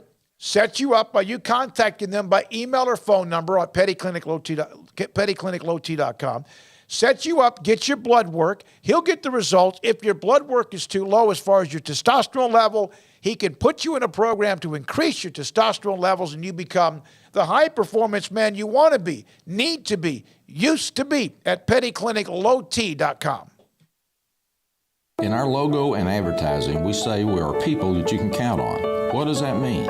It starts with providing a quality vehicle and quality service at a fair price. But it also means we do what we say we will do, and we treat people fairly with respect. It starts by hiring great people, good local folks who work hard with a caring attitude. Our employees are the real reason we are people that you can count on. Put us to the test and see for yourself that at Richard Carr Motors, we are people you can count on. What are you waiting for? Next year's New Year's resolution to lose weight, get fit, start working out? 3, 2, 1, go to Waco Regional Tennis and Fitness. If you really want to get in shape, get rid of weight or inches, you have to make a commitment to work out. End the excuses of not enough time, you're too tired or too busy. There's a special place that will change your life at Waco Regional Tennis and Fitness on Lakeshore Drive in Waco. And they have a commitment to you too. With personal trainers Christy London, Randall Corley, and Alex Bosch. State-of-the-art Cybex equipment, new weights and spin bikes, clean and spacious locker rooms, each with a whirlpool and sauna, and a staff that will know your name when you walk through the front door. Elite tennis facilities and a great tennis pro in Britt Coleman.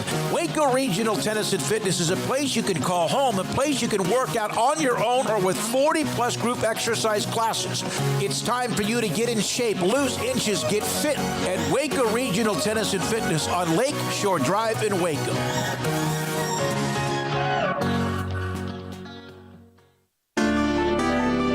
At It takes time to reach goals. It's a truth that applies to more than sports. It goes for your financial goals as well. You work hard for your money, and you deserve an investment strategy that lines up with your game plan. And Chuck Verno, your Edward Jones financial advisor, can help. If financial investments aren't putting forth the effort you desire, stop by today for a financial review. Chuck Verno, 720 North 64th Street in Waco, 254-732-1161. Edward Jones, member SIPC. Howdy, Chet Garner here, professional guide, searching for bears in the wild. But not just any bears, oh no, a particular kind. With hundreds of thousands roaming freely in the wild, yet still hard to spot unless you know the signs. There they are, Baylor bears. If you're a bear enthusiast or even a bear yourself, join me and let's find some bears in the wild. Join the expedition at baylor.edu/alumni. Hi, this is Paul Catalina. I recently got engaged to the love of my life, but the most important thing that I had to do before I popped the question was get that perfect ring. And I know nothing about rings. So I went to the wedding ring store, Boozer's Jewelers on Valley Mills Drive. I knew I needed a custom design, and that's exactly what they do. 9 out of 10 of their engagement rings are designed in-house. The entire process took less than a month, and they were great every step of the way. Great options on financing, excellent selection, and talented designers. My fiance and I get nonstop compliments on the ring. I only deserve credit for doing the smartest thing I could, walking into Boozer's and letting them work their magic. Your one-of-a-kind fiance deserves a one-of-a-kind ring, and that's what you get at Boozer's. Boozer's Jewelers, the wedding ring store on Valley Mills Drive. This is 365 Sports. Want more updates during the day? Follow 365 Sports YT on Twitter. Cody Carlson was a hell of a quarterback at Baylor, played in the NFL, and we had Mac Rhodes on yesterday, and Baylor announced earlier this week the NIL advisory board that the athletic department has launched or has announced. Cody Carlson joins us. Paul, Craig, David Smoak on 365 Sports. Cody, first of all, thank you very much for your time. So what exactly does the advisory board do? Well, before I get to that question, or answering that question, let me thank you for having me on. I appreciate the opportunity to kind of explain that. So the advisory council, and you'll probably look at the bios of the individuals that are on that. You know, they've been leaders at Baylor in different positions, you know, as regents, as supporters.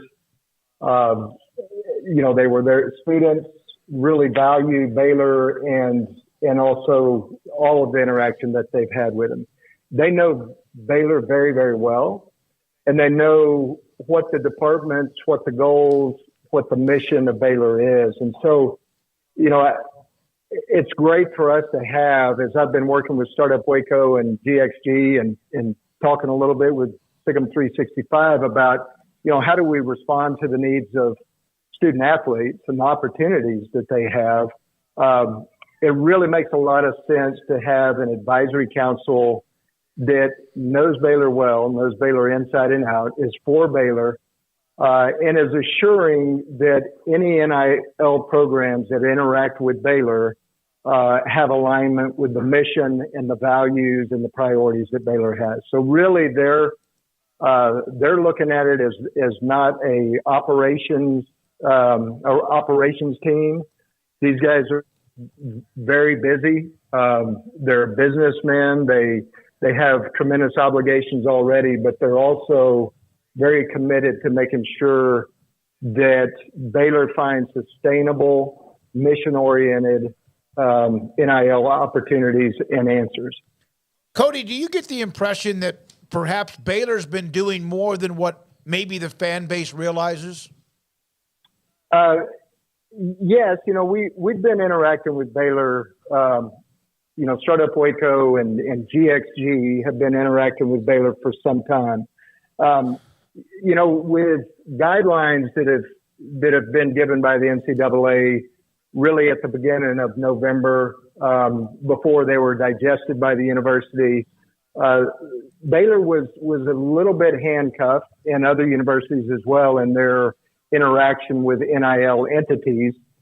And so Baylor, I think wisely was cautious. I know that it probably could seem from a lot of the alumni or fans of Baylor, or even if one was wanting to get something started, that it was too slow.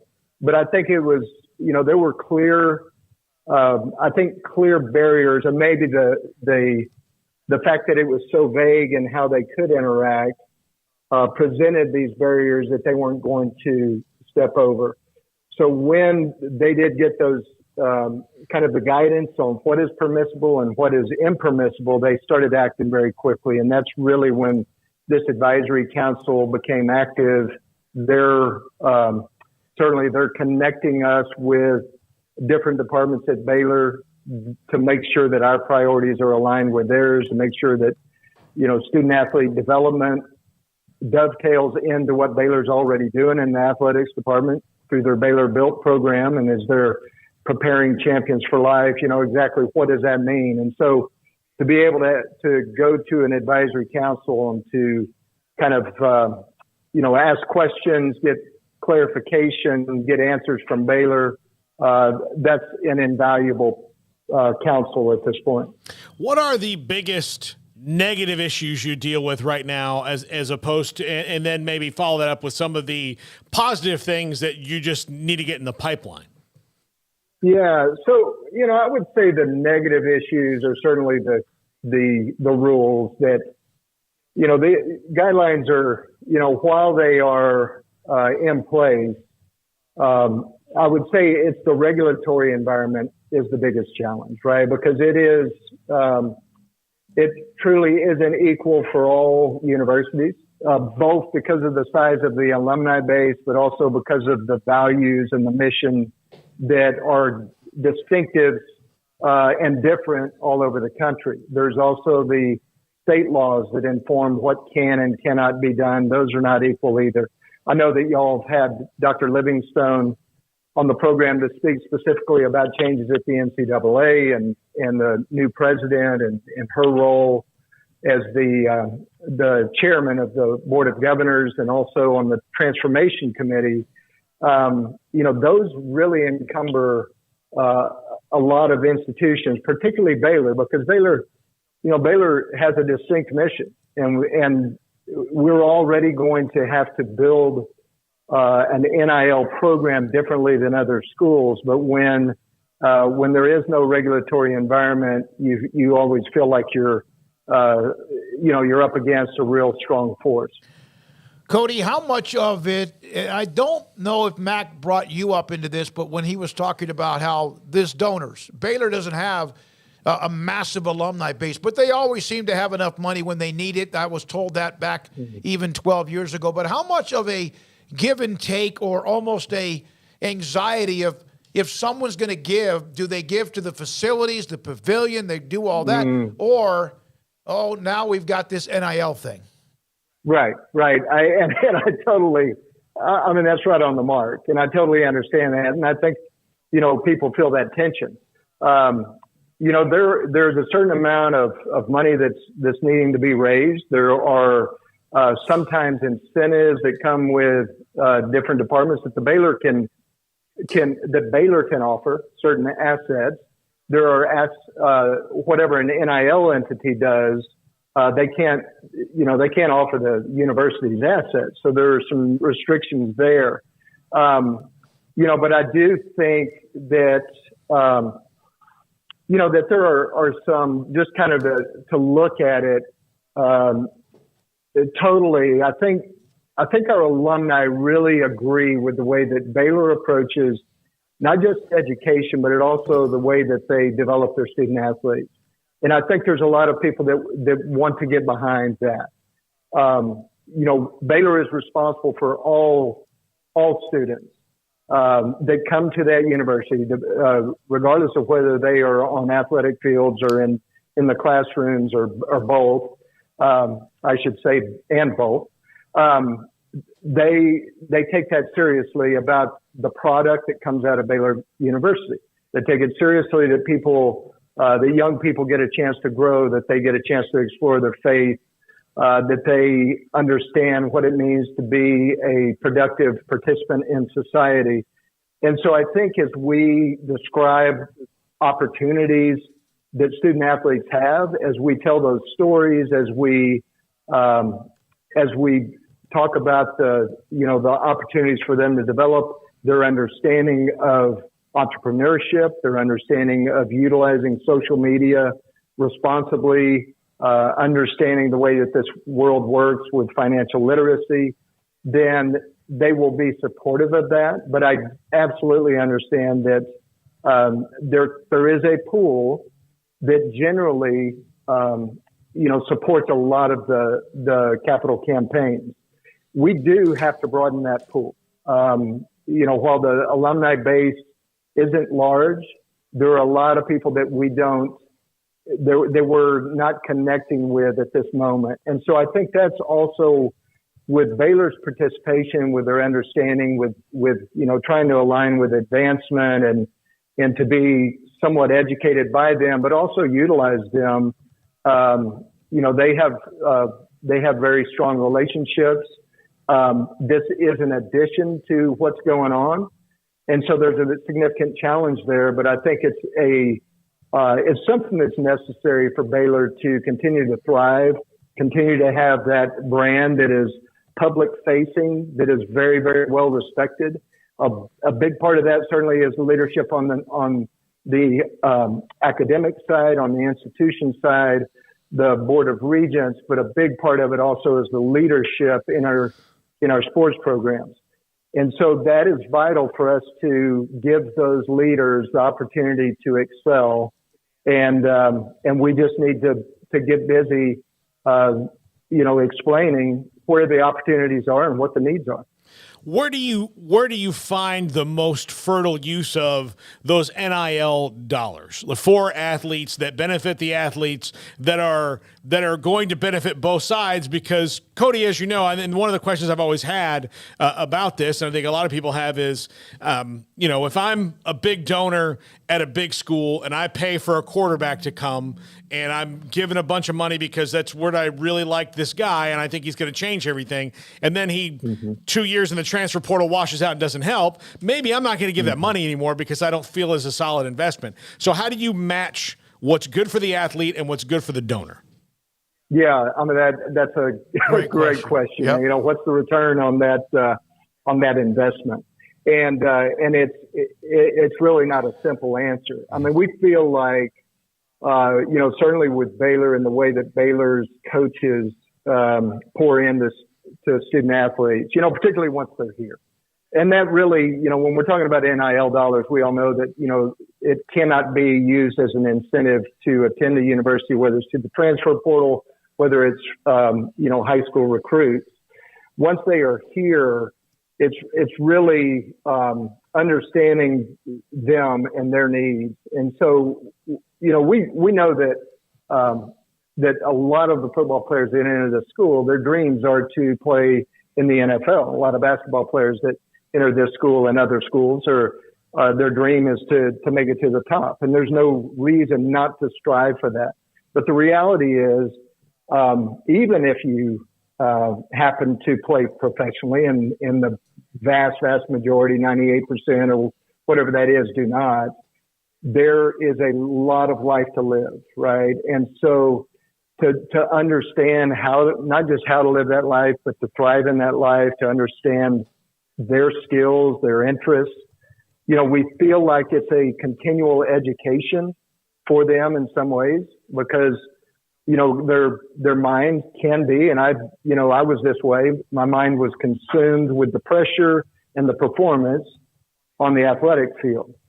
So to be able to, take advantage of the opportunities that you do have, even if they're small windows, and consistently reinforce the value of these programs. So as Startup Waco in, 2018 was launched by the city, the county, the Chamber of Commerce, and the different chambers of commerce in the city, and business leaders. It was to educate and support entrepreneurship. So, with student athletes, you now have 500 entrepreneurs that became entrepreneurs overnight as soon as the Supreme Court upheld the California ruling. And they're interested in that. And so because they are interested in that, we need to provide them something that continues to develop that interest, but also guides and directs them to kind of their passions, their interests. So, you know, it's a long answer, and I hope I didn't talk all the way around that question, but I think it truly is investing in those student athletes, because it's a big opportunity for retention. Both our student athletes and our coaches, you know, it matters to all of those people how our sports teams do, but also that they're getting access to opportunities, which now has been created by NIL in some unique ways. Cody, a question about Baylor football. Obviously, you can't discuss recruiting, whatever, but they come off 6-7. We know last year, 2021, was the best season in the history of the school when it comes to 12-12, Big 12, and Sugar Bowl. Your thoughts on what you saw and what you expect going forward? Yeah, I can give you my thoughts, but I always tell, and I have to tell the coaches this, that I'm never going to talk to them about what I see and what I think. But since, you know, we're now turning toward a fun part, I will say that, you know, that some of the inexperience showed, obviously. You know, I think it's easier to see contrast maybe than it is to really identify for me what some of the weaknesses were. You know, one of those things, and y'all know this, and probably everyone else, is the games that we won by just a few points last year because of experienced leadership on both sides of the ball. We didn't win because maybe we didn't have experience making the decisions at that, you know, critical time. You know, I think there was a lot of growth and there was a lot of building character this year, right? Because there was a lot of disappointment. They played well enough to win a lot of those games when it came down to, you know, making the critical play late in the ball game. We just didn't execute it. And sometimes that builds upon itself the same way that winning those games builds upon itself. You know, probably is you know, crystallized in the TCU game when the experience of Max Duggan really, really mattered. And he was able to make all the plays at the right time to set them up. And then amazing that they were able to run the field goal team out there. They had, you know, it wasn't just about practice. It was also about belief. And sometimes until you've been there and sometimes until you catch a break or because you just get it a little bit more, then you just don't have that belief. So, and I do want to qualify that and say I'm not a TCU fan, but I do think they did a tremendous job this year, and I was really sorry to see that you know, the moment you know, whatever that was just too big, or the team was just too good that they played against in Georgia. Cody, is always great. It's great to hear from you, man, and keep doing what you're doing. And also, I think it's great Baylor finally announced this, because I do think people were getting a little antsy about it, and this is now more public. Others have, of course, done that at other universities and colleges and programs. Good luck with it, and thanks for your time. Okay, guys, thank you very much. It was good to be on with you. You Thank too. you. Great to have you. Cody Carlson, part of the NIL advisory board at Baylor. Other names were announced earlier this week, and just thought we'd get his perspective on that, because I think that kind of at least made some people say, okay, we've said that it was there. Mac has said it before, but it just wasn't as outward as you would see at so many other places in universities and college programs. Speaking of NIL, there's been a lot of talk about Miami's Jaden Rashada and the fact that he had entered his name into the transfer portal or was looking to file a request for release from Florida. Did I say Miami just a second ago? Yeah. Okay, sorry. I meant Florida. My bad. There was a lot of talk about him filing a request for release from, you know, the Gators. And Apparently, a lot of smoke, a lot of talk about that being the case, but his own father has come out and said, according to The Athletic, that Jaden Rashada has not filed for a release from Florida. Now, that doesn't mean it can't happen in 5 minutes from now, but his father is saying that that is not the case. So we will see. Obviously, these stories don't come out just out of nowhere. It was Pete Nakos, too, who's pretty good about this stuff. So. But it might just be a delay because all of a sudden everybody's talking about it, and you're like, you don't know how to quite handle it, so you need to put the brakes on. I don't know, but his father's saying that, so take that for what it's worth, that he has not filed a request for a release from Florida. Might be interesting to go see what Darren Heitner's saying because he's connected heavily to Florida and an attorney as well. We're now joined by who has become a really good friend of the show, Frank Harris, quarterback at UTSA, and he is in Tyler for the Earl Campbell Tyler Rose Award banquet. The dinner, the 4 finalists include Frank Harris, Bijan Robinson, Deuce Vaughn, and also Max Duggan. And Frank joins us on 365 Sports. What is the honor? I know you've been in kind of a part of this. You've been Player of the Week many times. Your thoughts about just being a part of the finalist group? Yeah, it means a lot. I'm actually honored to be one of the finalists with those guys that you just named. Those are all big-name guys, and I definitely, respect those guys and how they play the game and how they are off the field. So definitely an honor to be out here. So, Frank, the last time we had you on the show, you had yet to make your decision to come back. We did a hard sell for you to enjoy your college years. I'd like to think we were part of convincing you, especially since we could call in a favor from Coach Traylor later. But what was the ultimate decision to stay at UTSA for another year and enjoy college football one more time?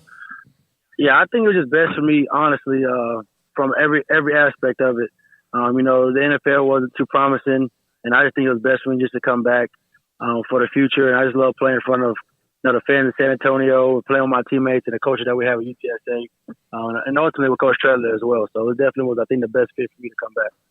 I know there's private moments, Frank, but as best you can you take us into what that conversation was like when you did let Coach Traylor and I imagine whoever else know that you were, in fact, going to come back? What was that like?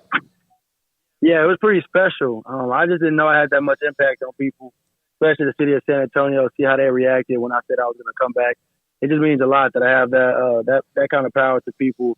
And I just want to just continue using my platform to be a role model for the kids in the community and do things like that. You seem to be someone who's pretty low-key. Obviously, you're a leader. What the position you play and what you've done at UTSA. Was all that attention, the press conference, all of that, what was that like for you?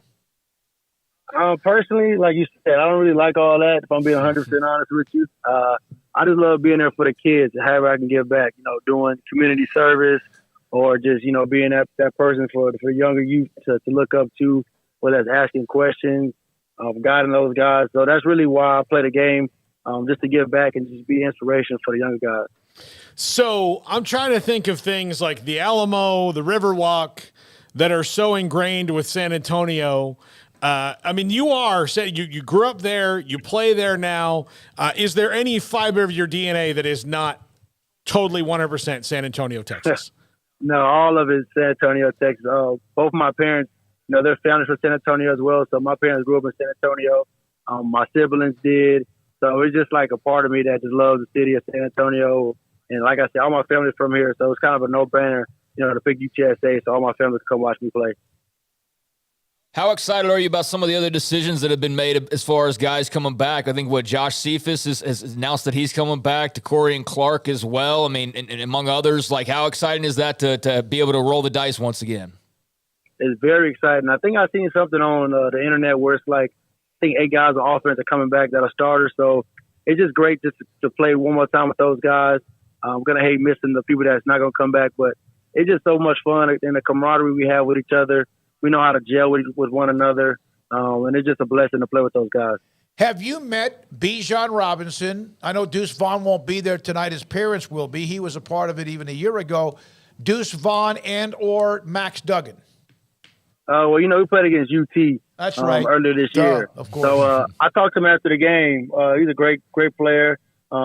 He's representing himself well outside of football. So I definitely respect that.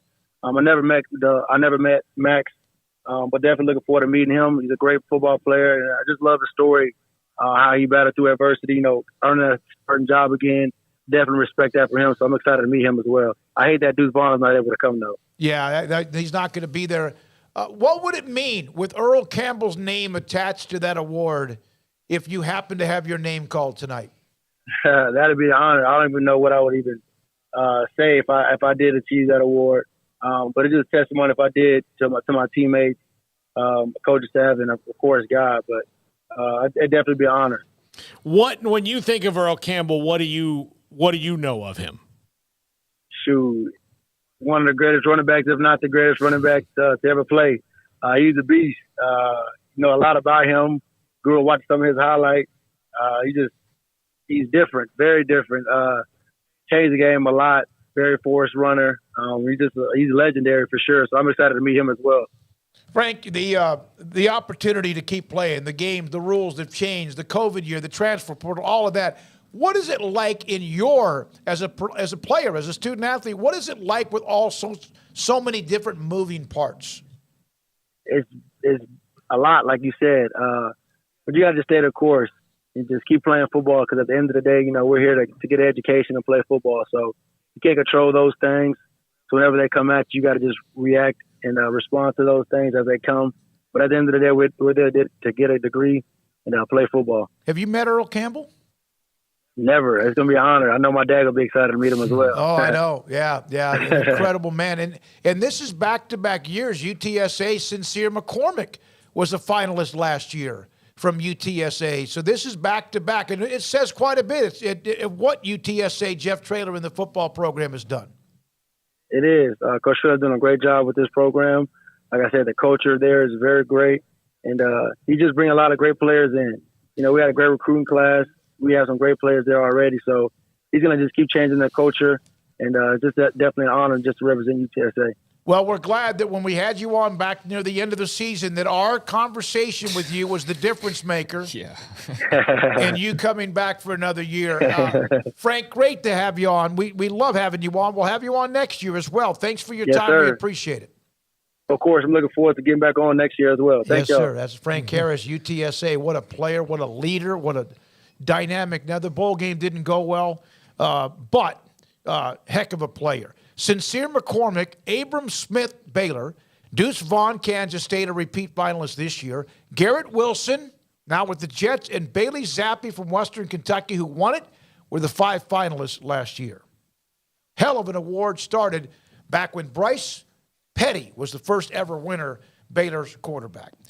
Yeah, it's been around now for several years and constantly tweaking and trying to make it better, but I think that they landed on a great class last year and obviously won this year. And for those that aren't aware of it, it's all about Texas ties. That's how Earl wanted it when the award was created. And so, like, hey, how's Bijan in it? He's from Arizona. How's Max Duggan in it? He's from Iowa. Well, they played at Texas schools. So D1 Texas schools get you eligible or haven't played your high school years here in Texas. So you got a bit of a mixture this time around with a couple of quote-unquote outsiders that came to play their college ball in the state with Duggan and Bijan, and then a couple of homegrown guys, and Deuce Vaughn being from, Round Rock, and then obviously our man Frank Harris that we just talked to from Schertz Clemens, Schertz Clemens High School. So, yeah, he's a tremendous rep for UTSA. Great that he's coming back for the Roadrunners, and, good job by the folks there in San Antonio to step up and give him a reason to come back outside of just, the desire to play with Traylor again or play with his teammates. They had to,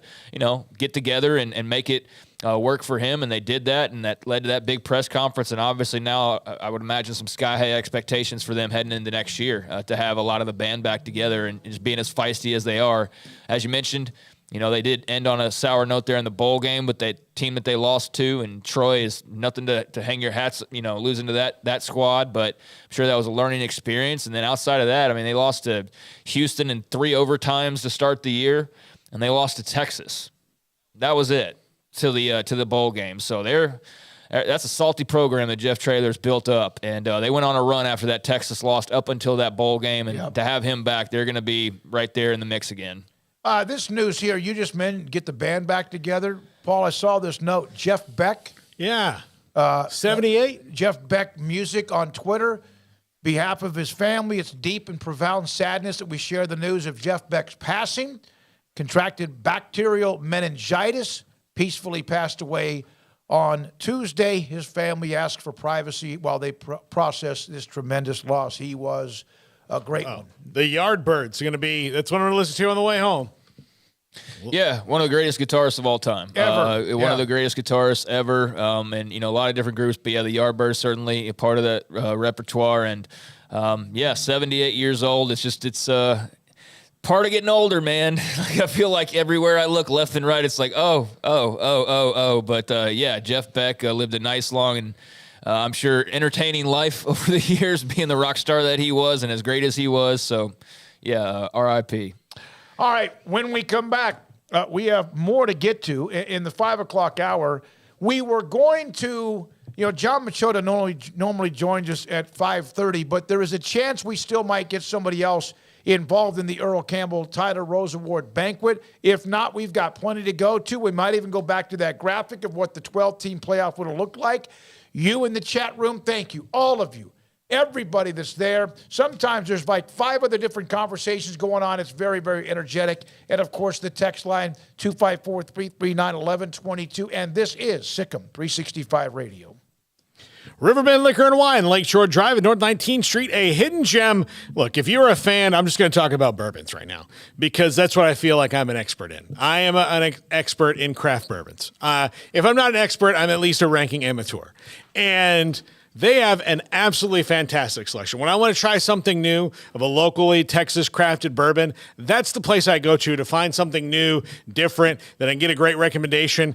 And they've never steered me wrong. I mean, there are obviously going to be some things that I like more than others, but I've never gotten something, whether it's one of the different lines of Balcones, whether it's Devil's River, Garrison Brothers, any of those that's in kind of the family of it that I thought, oh, this is ridiculous swill. I can't believe that someone would give me this. Riverbend Liquor and Wine has that. They've got great stuff all the way around, whether it is local crafted bourbons, craft beers, all of it. Great customer service, a speedy drive-through window. You hear me talk about it all the time. Riverbend Liquor and Wine, Lakeshore Drive, North 19th Street in Waco. Also available on DoorDash.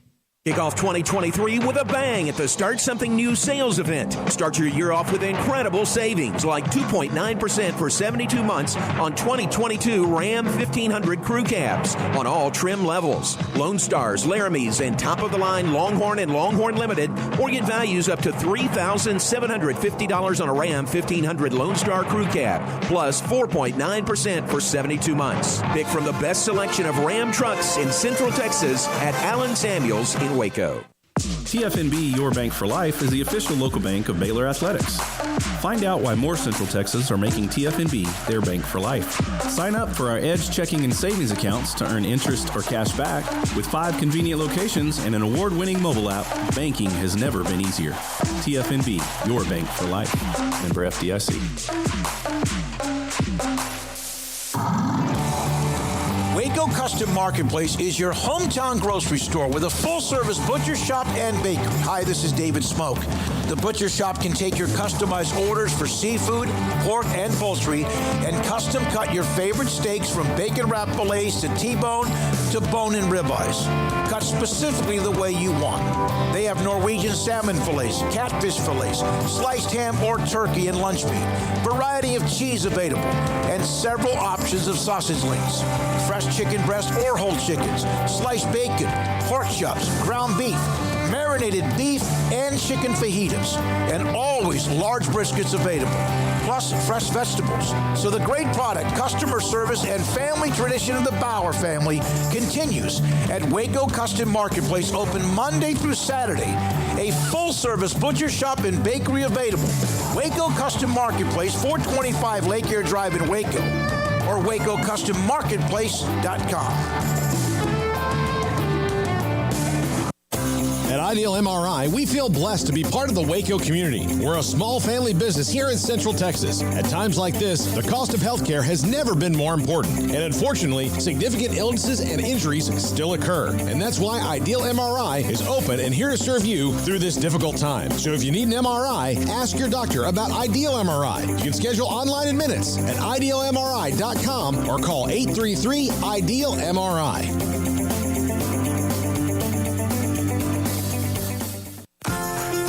Automatic Chef Canteen is a full-service micro-market vending and office coffee provider with state-of-the-art vending equipment, a wide variety of products, and offering custom-fitted micro-market vending office coffee solutions for your employee break room. You want a full break room solution and a workplace oasis? Well, Automatic Chef Canteen, locally owned and operated for over 50 years in Central Texas, also includes in-house mechanics on call 24/7 for fast, reliable service and maintenance. Automatic Chef Canteen, 6900 Imperial Drive in Waco, or online at automaticchefcanteen.com. Three Nations Brewing Company has 16 different beers on draft with a new beer every Friday. It also offers 2 air-conditioned tap rooms, a large indoor beer hall, a second-floor mezzanine offering a great overview of the brewing company and equipment and patio where you can relax under the shade. Plus, you can now experience the new Three Nations Beer Garden Grill on our shaded patio. Grab a cold beer and enjoy a bite from our freshly prepared and delicious menu. Street tacos, quesadillas, freshly cooked burgers and dogs, and veggie burgers too. Nachos and so much more, all prepared and cooked on site. So come visit the award-winning Three Nations Brewing Company on East Vandergrift off I-35 in Carrollton.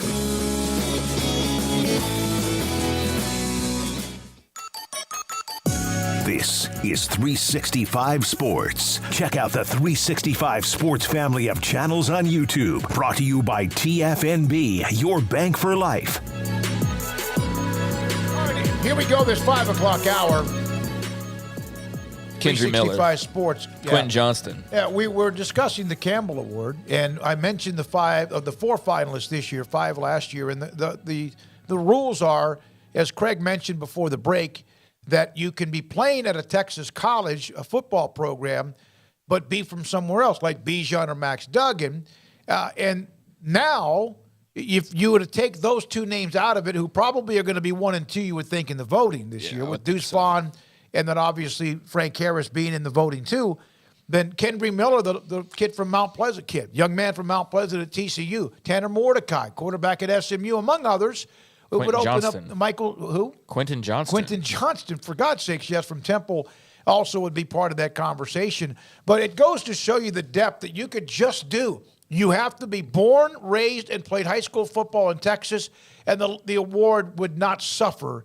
But having Bijan Robinson and Max Duggan this year in the finalists will be a huge group for the banquet, the dinner, when they announce it tonight. Yeah, and there's just talk about, like, if that's going to stay status quo, or is there enough depth now at this point? They feel like after a few years of including the guys who played just, college ball here, like Bijan, like Max Duggan, like others in the past, is there more depth now to be able to just do it to where it's exclusively guys who played their high school ball here? And we were just thinking about, well, Deuce would still apply, and obviously Frank Harris would still apply, but who would surround those guys if you were to eliminate the Bijans and the Duggans? And it might be 3 TCU guys. That's not for sure, and that's something that will have to be debated about it, because there is something to having Bijan Robinson and Max Duggan, and they do play. I mean, they spend a good, chunk of important time in their life making plays for schools like Texas and TCU. So I'm sure that will be a hot debate.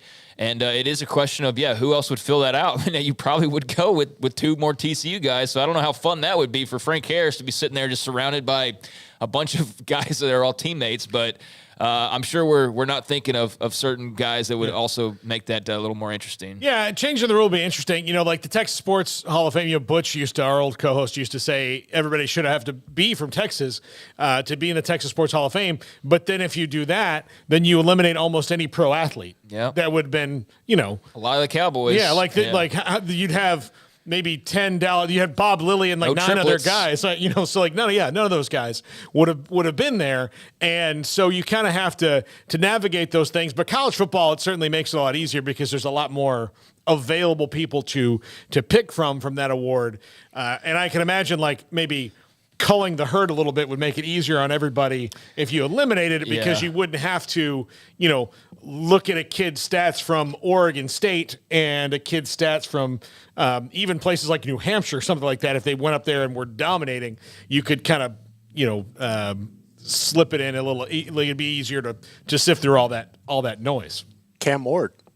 Cam Ward would definitely be in that mix, yeah. I think Cam Ward would have to be in that mix. I think Rashee Rice at SMU would probably have to be in that mix. And I don't know who else you would Tanner Mordecai, you mentioned him, so maybe you just have one SMU guy. But, yeah, Cam Ward that's a good one. Cam Ward, and he'll definitely be he was, I think he was an honorable mention a couple of different weeks going through that. I mean, he was certainly, a guy it's on that watch list next year. That's for dadgum sure.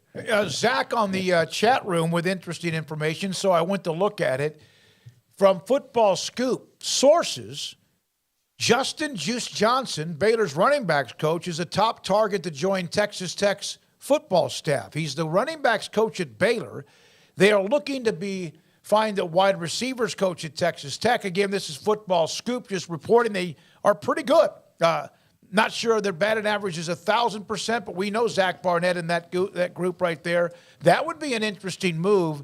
He, of course, knows Joey McGuire because he was on staff when Dave Aranda came to Baylor. Well, I would want Juice as my running backs coach. I mean, that guy. That's for the wide receivers job. That's okay. Yeah. Well, I'd want him. For anything. I'd want him next to the wide receiver, the running backs, even if I could just get a little advice off him. He's really a good position coach and has done so well with the running backs at Baylor. Abram Smith moving over back from linebacker. They're not playing the position for a few years, was a dominant part of the offense. Treston Ebner got better after a year, under Juice Johnson. Dealt with a situation this year where the guy you thought was going to be the starter left after the second game and never came back, or third game and never got back in the lineup.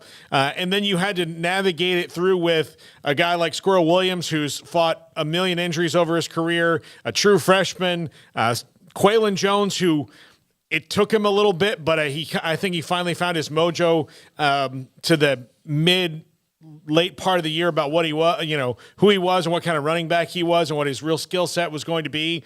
And he navigated that really well. I mean, I would think that of all the positions that you can go through, and if you had to prioritize what Baylor has to work on least, running back is probably at the bottom of that list because it did work out well for the most part throughout the year with whoever they put in there. Yeah, I mean, we could probably go ahead and almost confirm it because James Blanchard, who was at Baylor and is now like the top, I guess, personnel guy for Joey McGuire, said on Twitter, "I can't wait to hear how they spin this one. Laughing emojis, #true story." So I can assume the timing of these two incidents. Maybe they're completely separate, but I feel like that's probably about that story. And so, if that is the move being made, then, great get for Texas Tech. That'd be a loss for Baylor, certainly. Did it say he's going to be running back or wide receivers coach? Wide receivers coach. That's it. That's at least from what Football Scoop is saying. Yeah. I thought it just said in top offensive spot. But there are other schools also trying to stay in contact with him, and one of them also might be 90 miles or 80 miles south of here. Okay. Well, yeah, I mean, he's a highly coveted guy, and he's a rising star in the coaching ranks, and I know it's somebody who's been very important to what they've done down here in Waco. So, staff turnover is part of the deal. You were hoping that was done with, the departures right after the season, or right after the regular season wrapped up with, Ron Roberts and then I'm already forget Ronnie Wheat.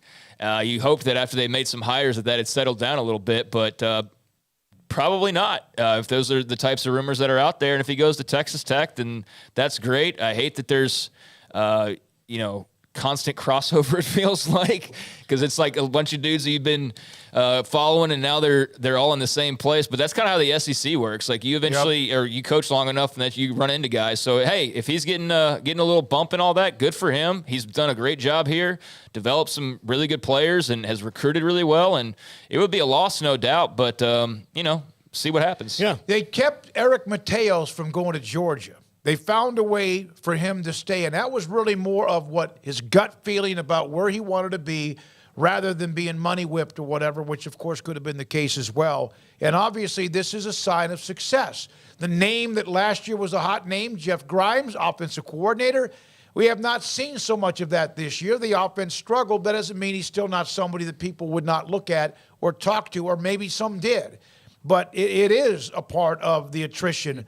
Remember how many assistant coaches, and I'm not trying to compare Dave Aranda and Baylor staff How many assistant coaches, coordinators, has Nick Saban lost over the years? In fact, one of them just won back-to-back national titles. Yeah. One of them's coaching at Texas. It happens. I think that you can't send up the alarm no matter how good a running backs coach is when a running backs coach leaves. I mean, again, that's just how the coaching profession works. Look, Craig mentioned the SEC. I think Mike Bobo and Will Muschamp alone, if they were wearing like a Girl Scout patch, like a brownie thing sash with patches on where they've gone, they've been at half the schools in the league. And then they'll get another one when Texas comes in for Muschamp because he was there too. So, that's just how coaching works. I mean, even guys who were someplace a long time, if you look back before they got there, most often they were at 7 other places before they found the place that they stayed at a long time. That's how coaching works. You build up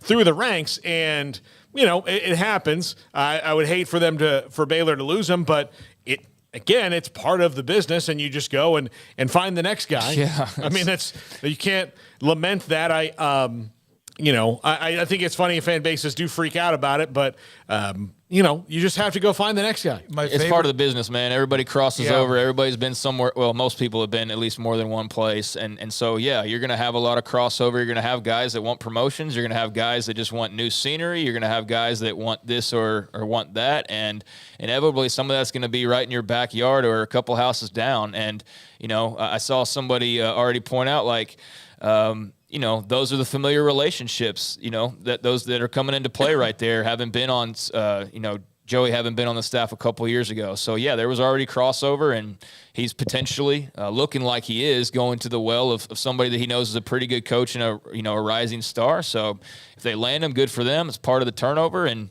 Baylor and Dave Aranda will have to go back out on the job trail. And the good news for them is, at least there's not, a bowl game and signing day and a portal and all of that to prepare for all at the same time, like when he was trying to figure out what he was going to do with a defensive coordinator and linebackers coach and safeties coach and all of that. But special teams, hey, it gives us more to talk about, as much as you would hate to lose him. So we'll see what the final word is. It's a domino effect. Emmett Thomas is a former great defensive back. Emmett Jones, just left Texas Tech to go to Oklahoma. That opened up a job. It's a domino effect. And then now, if in fact Juice Johnson is at Tech, or if it ends up being somewhere else, wherever that is, then they replace that position. I'd hate to see Juice go. I love the guy. I'll never forget the first time I ever really, really met him. I was at Ridgewood Country Club, and I saw this guy on the putting green, and we had a great conversation. Had not really ever met him before. It was early. And it was during COVID, right? Yeah, it would have been during the COVID time. And I was over there just putting and got a chance to just kind of visit with him. And I've always liked Justin Johnson or Juice Johnson and what he's done. Yeah, so Matt Zenitz from over at On3 saying not only is wide receivers coach, looks like it's about to be finalized. And I don't think that that dude I just mentioned would be mentioning that if there wasn't already some finality to it about trying to spin it. But also assistant head coach. There you go. So there's money. An extra pull. Yeah, he's not going just to be a wide receivers coach. So, that's obviously you're trying to work your way up. Good for Justin Johnson, man. That's a great move. Yep. It's a great move for him. Great move for Tech, and it's a loss for Baylor. So we'll see what they have up their sleeves. All right, it's 5:19. We're going to dive into whatever is right now in the chat room. We're going to come back after this commercial break, and we'll go with it. Chat room, questions you have for us, opinions you have for us. Also, the same thing with the text line. I've got the text line wide open right now, and we need to get to some of you on the text line from today, and that number again is 254-339-1122. This is 365 Sports. Ideal MRI in the Central Texas marketplace. I was on the phone the other day with Dr. Rob Maxey, and they, of course, the original, Boozers and Ideal MRI, immediately committed to what we were going to do when we started this back in April of 2020. There were 13 legacy sponsors. All of them are with us except one who wanted to do some seasonal things, and that's the Willis Law Firm. So Ideal MRI, Dr. Maxey has been with us from day one. And on top of that, has committed other sponsorship opportunities and dollars to us when we've had special events, including one we're going to have in about a month that we'll announce here at some point pretty soon. He and the machine, the state-of-the-art MRI machine that they have is elite. It is top of the line elite. and they'll find out if something is hurting you, what it might be, if your doctor suggested MRI because anything else has not worked or they didn't get quite what they needed, they'll find it. Because I've been inside of it and they found a couple of things that I needed to know. Or in the case of also my abdomen, there was nothing going on down there. There was nothing that showed up, and that was great news. It showed nothing. $497 or less every time. That's what they do at idealmri.com. With so many companies and policies out there, it gets so confusing shopping for insurance, and I never know if I'm getting the policy that's right for me. Luckily, I met the team at the Niche Group Insurance Agency. With the Niche Group, you can go to one company and get access to coverage options from many insurance carriers, and you get to speak to a real person about your specific coverage needs. With the Niche Group, I know I'm getting the right coverage at the right price. If you need insurance, talk to the experts at the Niche Group at 1-800-258-8302. Stepping into a new pair of boots is great, but stepping into the boots of a U.S. Army officer can also add confidence and leadership skills to your son or daughter's career path. There are more than 150 occupational specialties to help them find the best fit for their future. See all the things your son or daughter can achieve in our boots at GoArmy.com. U.S. Army Waco Recruiting Company, 254-598-8131 or 254-776-1543. Pizza, burgers, and Bears football. There's no place around Waco that serves them all other than Bubba's 33. Come show your green and gold and enjoy some of Waco's best food and beverages while watching your favorite team, the Bears. When real Bears fans get hungry, Bubba's 33 is the #1 spot for ice-cold drinks, hand-stretched, stone-baked pizzas, and bacon-infused burgers. Join us for indoor or patio dining. Bubba's 33, Waco's restaurant and proud supporter of Baylor Bears football. Sick 'em, Bears. Did you know that 1 out of every 4 men have symptomatic low levels of testosterone and don't even know it? And if you think you're too young to worry about it, guess again. Low T levels can make you feel tired and grumpy, cause weight gain, and wreak havoc on your sexual desire and performance. Petty Clinic Low T can set up same-day blood screening and results, so if you're tired of being tired, I challenge you to man up and Google search Low T Waco or go online pettycliniclowt.com. It's a private clinic with an atmosphere catering to men. Affordable, only $150 a month, includes lab work, office consultation, testosterone injections, follow-up visits compared to $395 a month in Dallas or Austin, and you don't have to fight the traffic. Petty Clinic Low T is board-certified physician consultations, will provide the best form of brand-strength testosterone available. Contact Petty Clinic Low T today, just off Highway 84 and Old Hewitt Drive in Woodway. Petty Clinic Low T, helping men become the high-performance men they deserve to be. PettyClinicLowT.com or Google search Low T Waco. Baylor Scott and White Southwest Sports Medicine and Orthopedics. The team physicians for Baylor Athletics, diagnosing and treating all sports-related injuries, including concussions. These specialists also provide orthopedic services for athletes and non-athletes alike, whether it's knee or shoulder pain, hand or wrist injury, orthopedic spine care, and even an arthritis and total joint clinic. Trust the doctors Baylor Athletics trusts. Baylor Scott and White Southwest Sports Medicine and Orthopedics wants to get you back in the game. One size fits all. That may be all right for an adjustable belt or cheap sunglasses, but when it comes to your financial needs, no one wants a one-size-fits-all strategy. Ben Erlinson, your Edward Jones financial advisor, knows that his most important goals are yours. That's why he takes the time to understand your needs, knowing you. That's how Edward Jones makes sense of investing. Ben Erlinson, 100 North 6th Street in Waco, 254-759-8533. Edward Jones, member SIPC.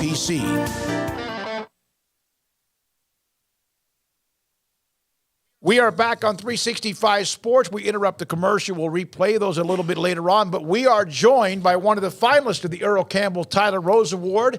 TCU quarterback Max Duggan joins us, Paul Craig and David Smoak. Thanks for your time, Max. Appreciate your time. What does this mean to you? And I'm sure you're going to have all sorts of a circuit of honors and awards to be a part of this award tonight.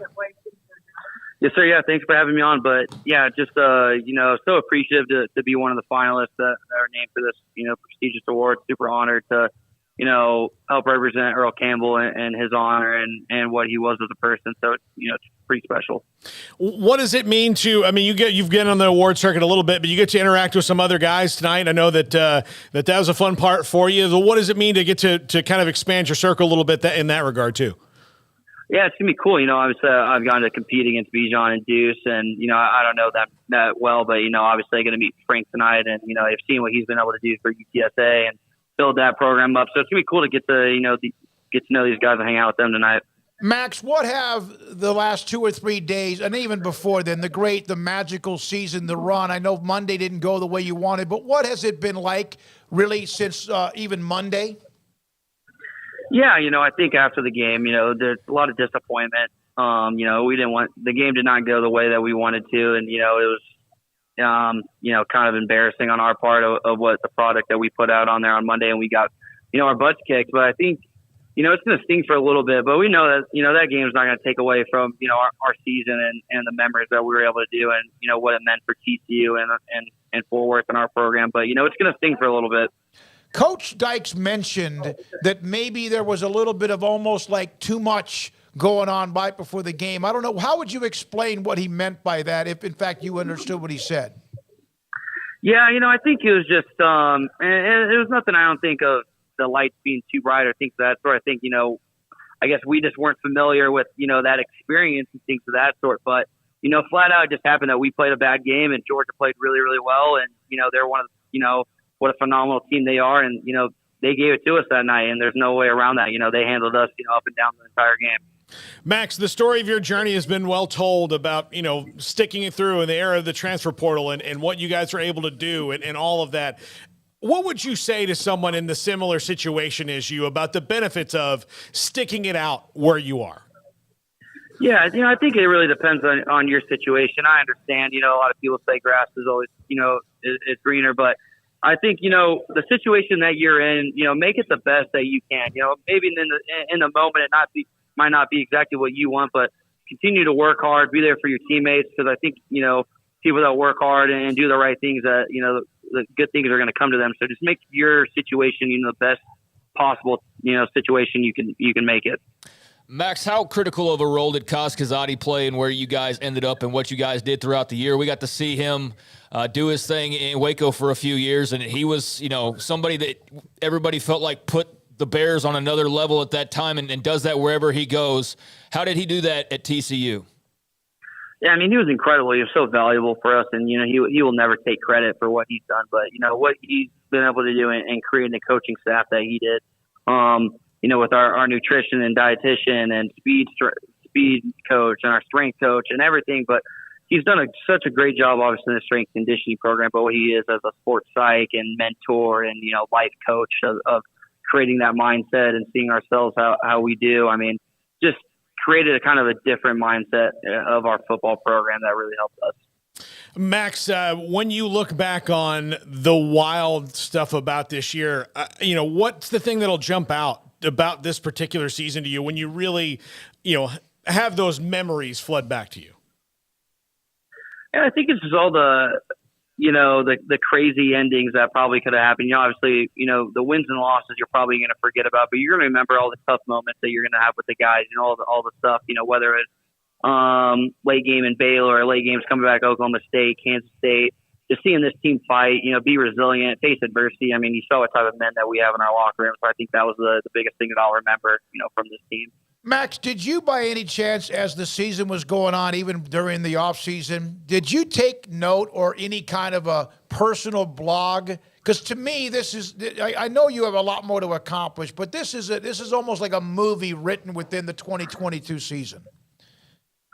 Yeah, it's so incredible, but I think in my eyes, I was just going into my senior year trying to be the best team that I could, help TCU in any ways I could, because, that was the most important thing of, TCU's meant so much to me, and these guys in this locker room mean so much to me. So doing whatever I could to help them as a football program, university, and just happen, that we have a great team and great coaching staff, and, we're able to have a great year and, play a long ways and, have some personal accolades for guys. So it was just, everything kind of came in the right way, and a lot of people worked hard to, get us here. If your name is called tonight as the winner, what will that mean to you? It'd just be an incredible honor to receive that award, to be up there with the other finalists of, the great players they are, and to be honored to honor Earl Campbell and, his legacy as a person and as a player would just mean so much to me. Final thing for you, Max, this award, obviously Earl, the namesake, and it's profiling guys who are either from Texas or played their ball in the state of Texas, and that's why you and Bijan, not originally from here, but played your college ball in the state. What has being in the state of Texas meant to you the last few years of your life? Yeah, obviously, I'm not from Texas, but these last 4 years, I feel as a proud Texan. That's like my second home. I've learned so much, from this. Obviously, all my buddies are from here. My girlfriend's from here. I mean, I've learned so much about the area of Fort Worth and Texas and what football means to it and family and, representing the state. So it's I've truly kind of learned about it and, proud to be from here. Max, thank you very much. Tell Mark Cohen and Cindy we said thank you very much for your time on the show today. This was great. Yes, sir. Yeah, thanks for having me. Good luck. That's Max Duggan, TCU quarterback, one of the finalists. Again, we've mentioned him. Bijan Robinson, Deuce Vaughn, and Frank Harris. And we just had probably, I would say, the favorite tonight with Max and or Bijan Robinson among the four. That was fantastic. Yeah, I'd say that that's a safe bet, those two being right up there. I mean, Deuce Vaughn had a great year as well, obviously, Big 12 champs, and didn't go so well in their bowl game, but I guess didn't go well for any of these guys in their bowl game. Not a single one of them won their bowl game, now that I think of it. Frank Harris and UTSA lost to Troy. That's true. Max and company. Well, Fiesta Bowl. You have to give them the Fiesta Bowl credit for sure. Yeah, you won the Fiesta Bowl, and if you had stopped there, it would have been a great year. And even still, though, getting the national championship game, yeah, it's not quite. They went to the end and just lost. So yeah, he deserves some credit for that. Bijan obviously didn't play against Washington in the Alamo Bowl. And then who am I missing here? Bijan lost. Deuce in Alabama. Yeah. And so that was obviously not their day. that was a ticked off Alabama team too. They were ready to prove something. And you knew that when, Bryce Young's like, yep, I'm playing. And Will Anderson's like, yep, I'm playing. It's like, uh-oh, like these guys are taking this serious for all the fun we have at the expense of, well, when they lose, we didn't want to be there anyways. No, this time they're like, no, we want to be there. And you knew that some trouble was probably brewing. And they took care of business. But, yeah, that's a great group. TJ Scott, thank you for the $20 super chat. Oh, and wow. also the response. Thanks for having Max on. We appreciated it as well. It was great. Thank you. Been tied to that award now since it began. Craig, every week, is the one that launches the names into the nomination ballot for the weekly winner.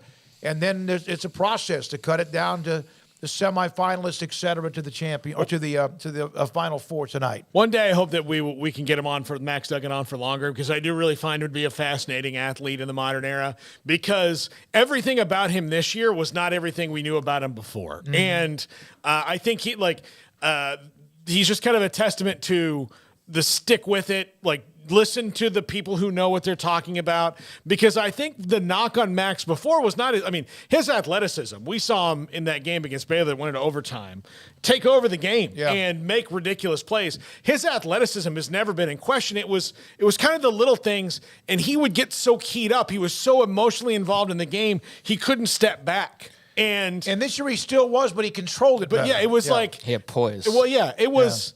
Sometimes you can have too much of a superpower, right? And it's not about pushing it the right way.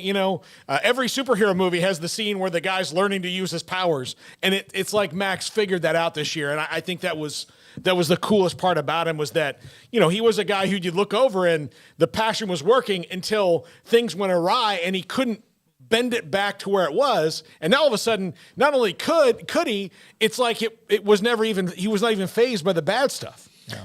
Yeah, and I don't know what his NFL future holds. I'm not, knee-deep into all the draft stuff and the profiles and mock drafts and kind of where all that is at the moment. So I don't even know what his potential is on that front. But I was glad to see him make that declaration, not because, it wouldn't have been great to have him back in the Big 12, but I just think that run that they had was so perfect outside of just the final result that, if he had come back, let's run it back it's like, I don't know, man. Like you risk going like 8-4 next year, potentially, and it's not quite the same.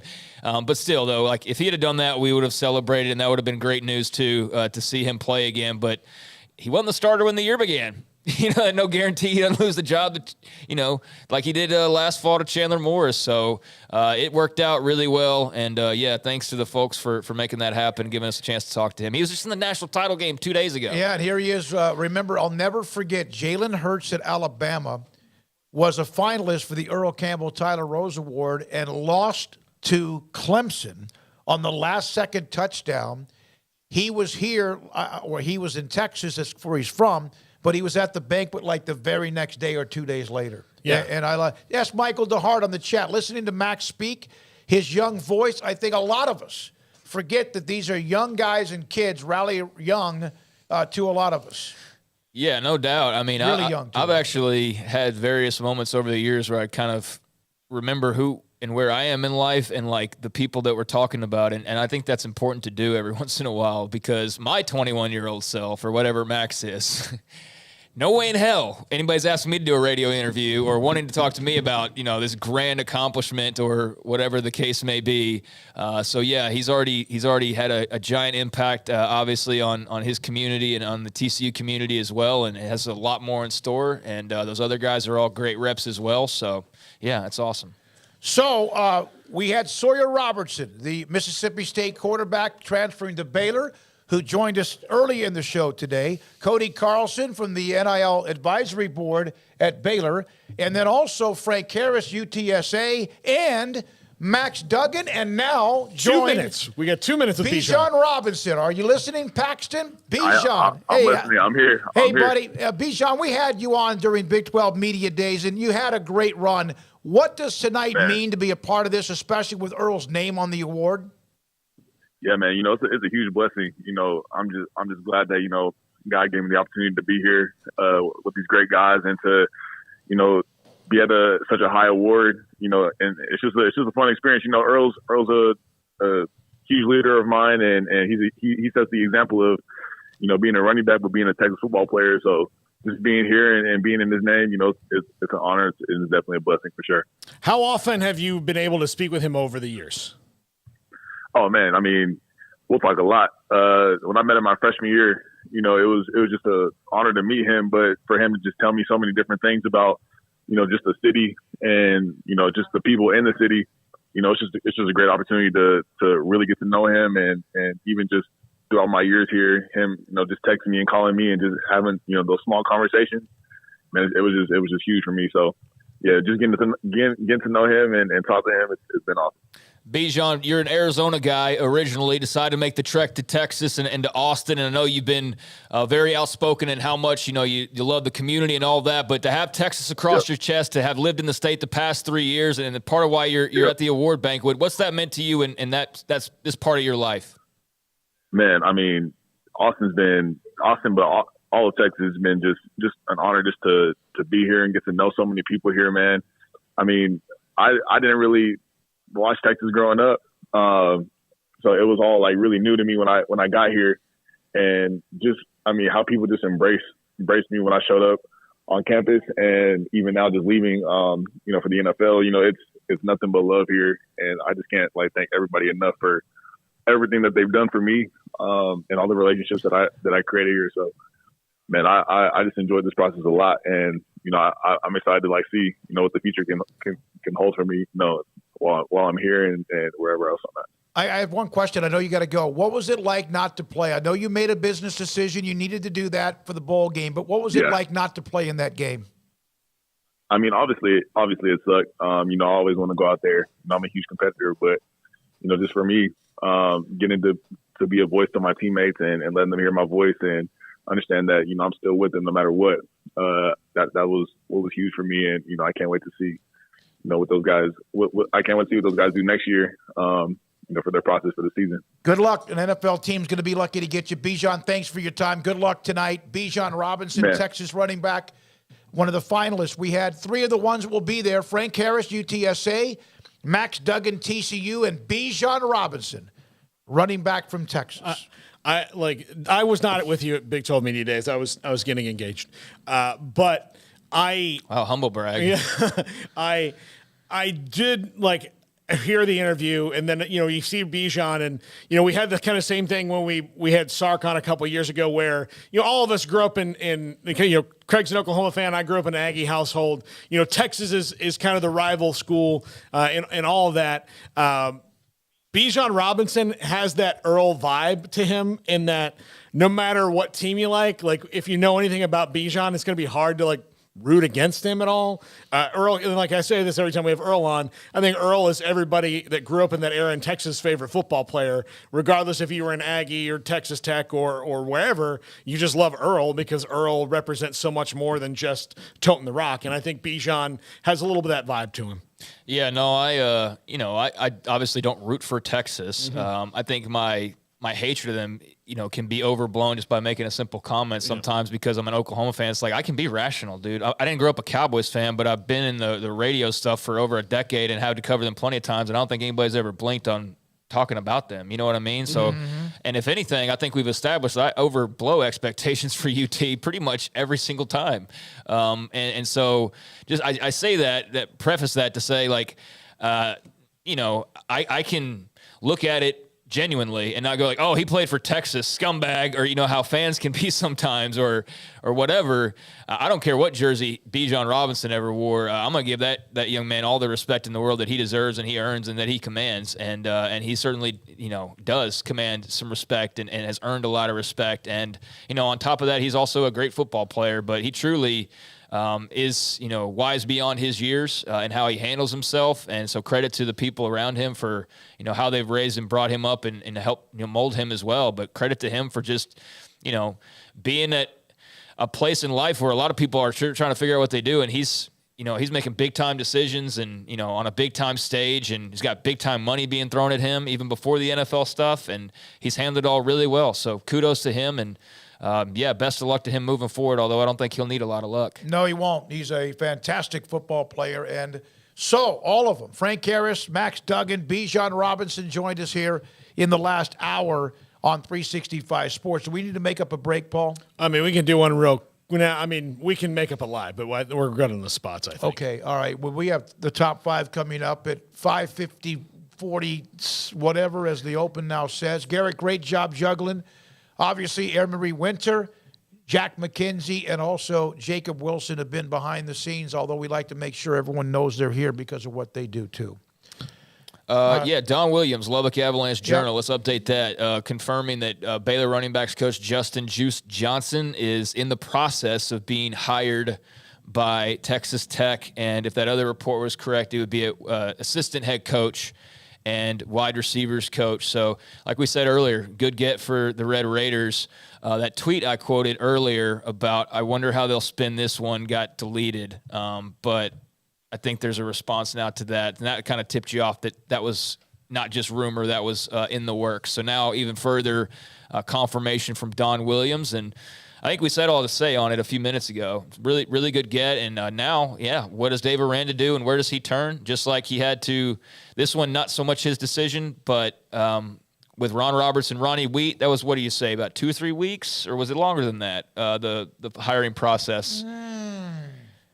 Somewhere in the next I think we had Matthew Powledge on, was it? It was last week. So it's been about 2 weeks. In the next month they will have a running backs coach, and so that'll be fun.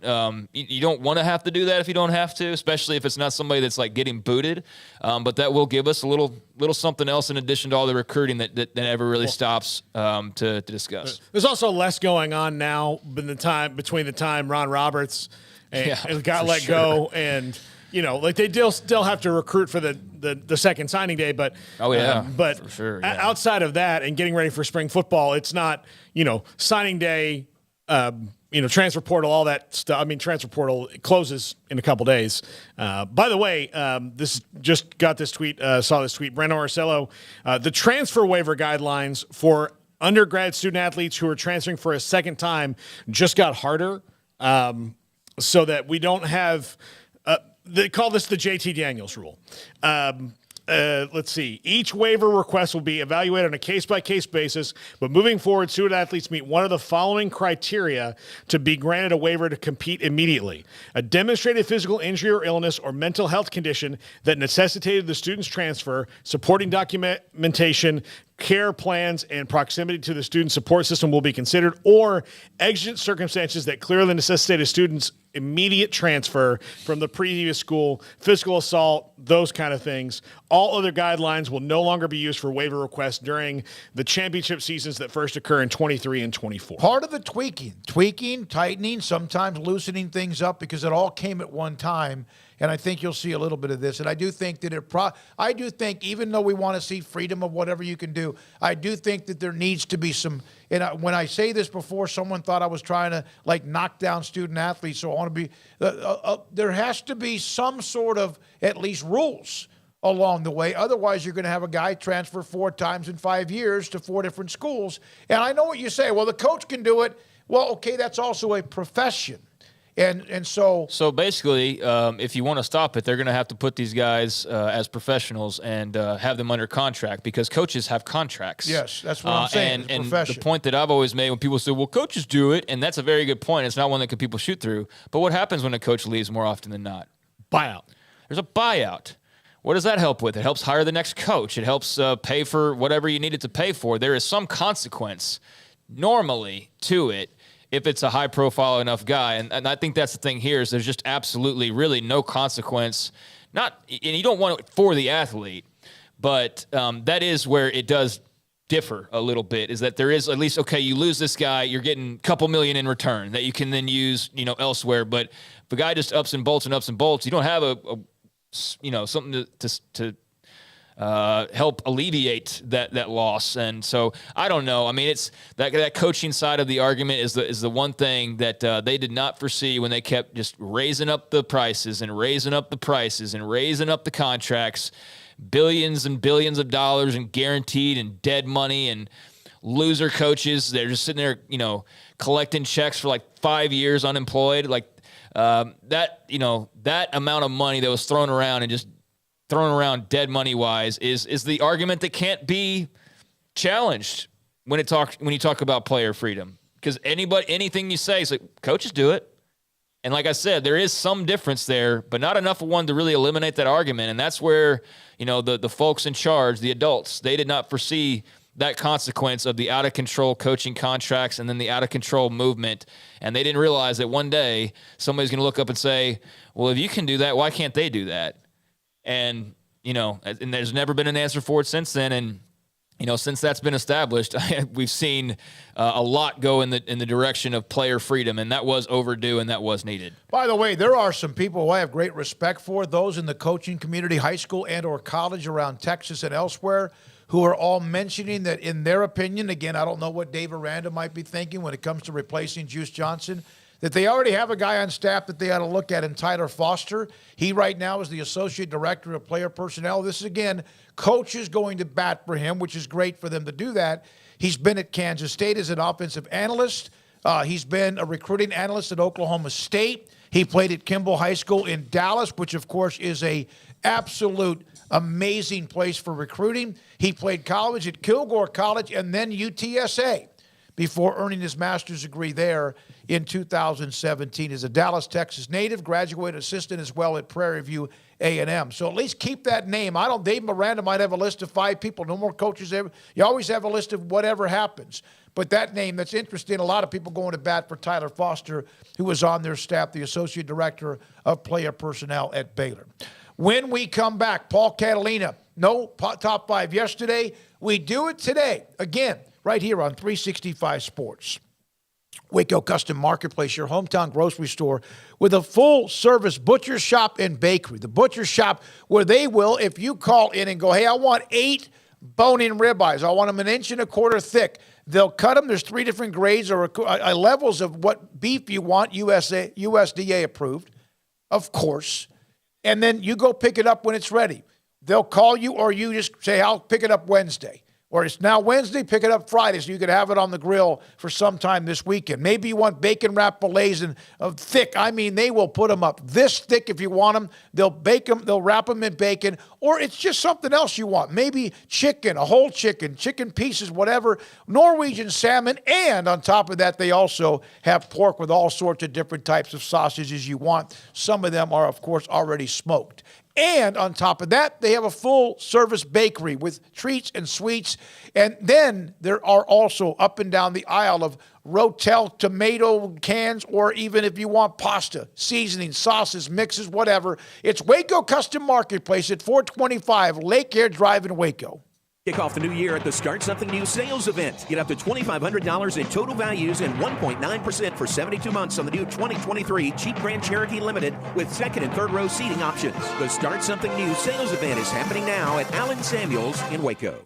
Howdy, Chet Garner here, professional guide, searching for bears in the wild. But not just any bears, oh no, a particular kind.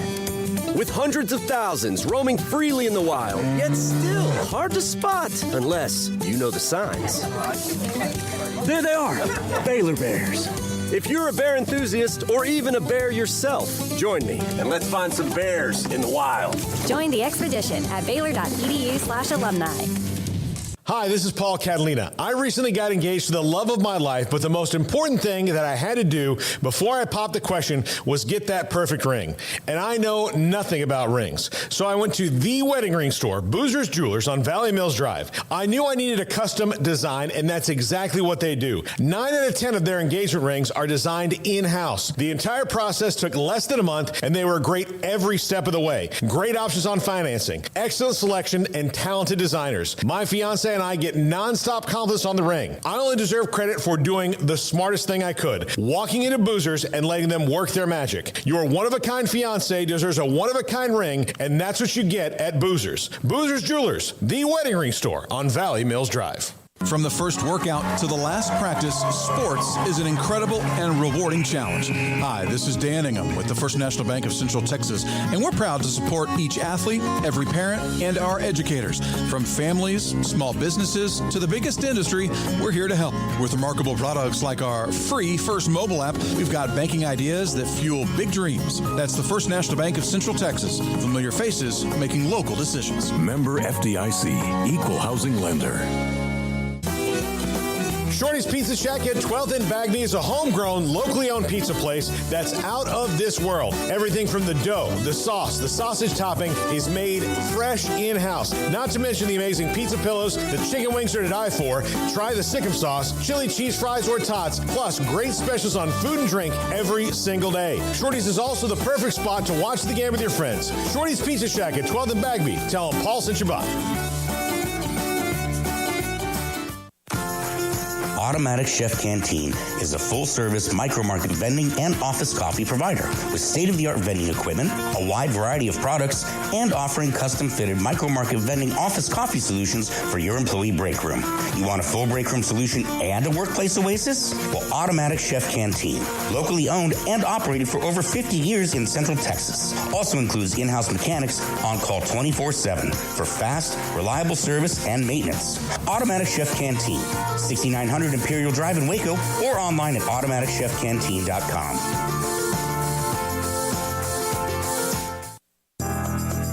Riverbend Liquor and Wine, Lakeshore Drive, North 19th Street, right behind the bank, is a hidden gem in Waco. If you're a fan of bourbon, especially local Texas bourbons, that's where you gotta go. Balcones, TX, Devil's River, whatever it is, they've got it. Riverbend Liquor and Wine, plus the best selection of craft beers in Waco, seasonally churned out throughout the year. Whether it's spring, summer, fall, or winter, Riverbend Liquor and Wine, best selection of craft beers, a speedy drive-through window, and excellent customer service. Find out more on Instagram or just go by and see them. Lakeshore Drive at North 19th Street behind the bank.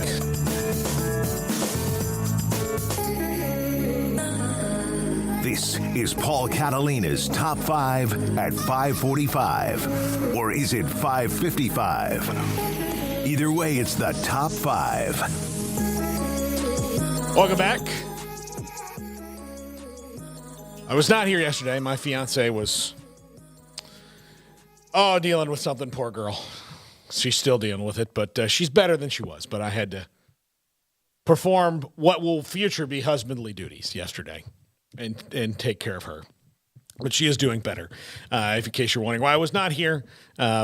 So top 5 things college football fans need to get used to. Because the world's changing. In boredom yesterday, and I don't do tweet storms very often. The one I did before was at Christmas when I was stuck on a plane at my destination, just sitting on the runway because of Southwest Airlines, and I tweeted Pete Buttigieg like 1,000 things. So now I just started tweeting SEC fans from certain things, and the responses I got back kind of opened us up.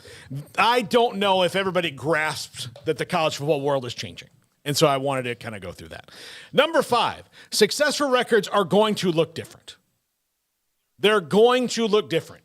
You're going to have to stop looking at, Georgia just went 14 or 15-0. 15-0. They went 15-0. That may happen occasionally, but I do think that it's going to be less and less the standard of this is what you're going to have to do in a 12-team playoff to look at a successful season. You could be 10-4. Yeah. And win it all. Yeah, absolutely. And probably not, but yeah, you could. But the 12-0s, the 13-0s, which was the standard. I mean, Brigham Young, I think one time, it's going to be rare. That was something that I really found to be one of the more annoying counterpoints to the whole expansion of the playoff was that, now you're going to have teams with 2 or 3 losses, and it's like if the team with, I'll say this again, I've never backed off of this because I don't really think there's much of an argument against it, but if somebody wants to provide one, I'll gladly hear it out and change my opinion if need be. But I don't care if you lost 3 regular season games. I don't know what the odds are even of a 3-loss team getting into the playoff.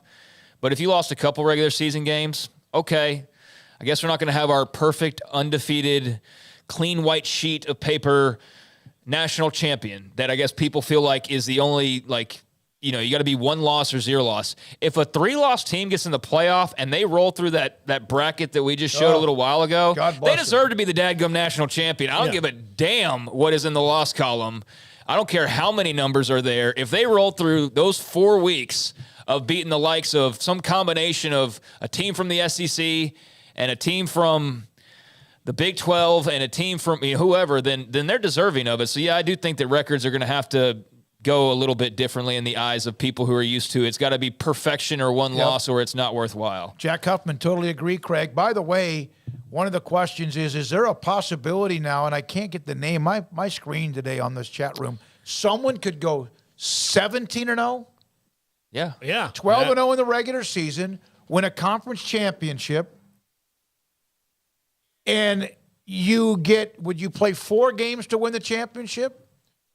The play-in games? Well, no. I mean, if you're undefeated, you're probably not playing 16 yeah. If you're undefeated, you're probably not playing the first round. Yeah, that's right. You're probably getting a bye. That's so true. you would play a couple more games after that.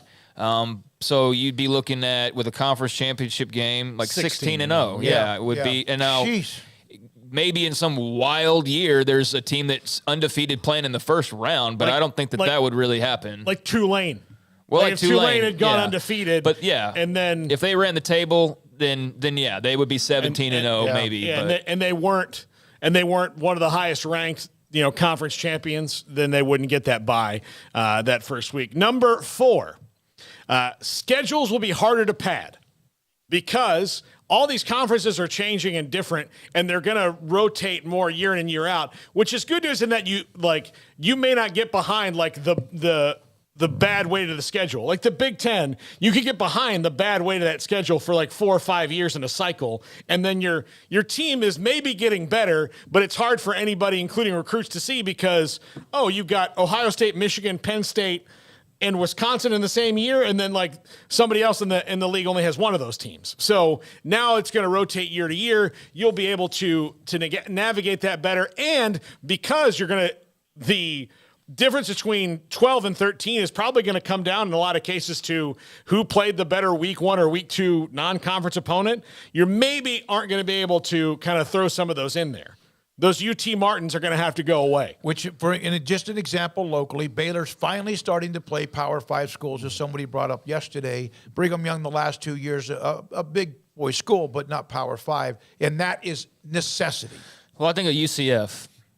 UCF, you could argue, they're undefeated, and then people wanted to point poke holes in their schedule or what have you. Okay, well, if they want to be national champions and they're able to get through this, I mean, they're going to have to play somebody. Yeah. There's not going to be like, hey, we played this bowl game that was assigned to us that we also earned, and even though it's not the national championship, we get to claim it. And, they had an argument that I think was worthwhile, just in saying like, well, hey, you're not going to give us the opportunity and we went undefeated.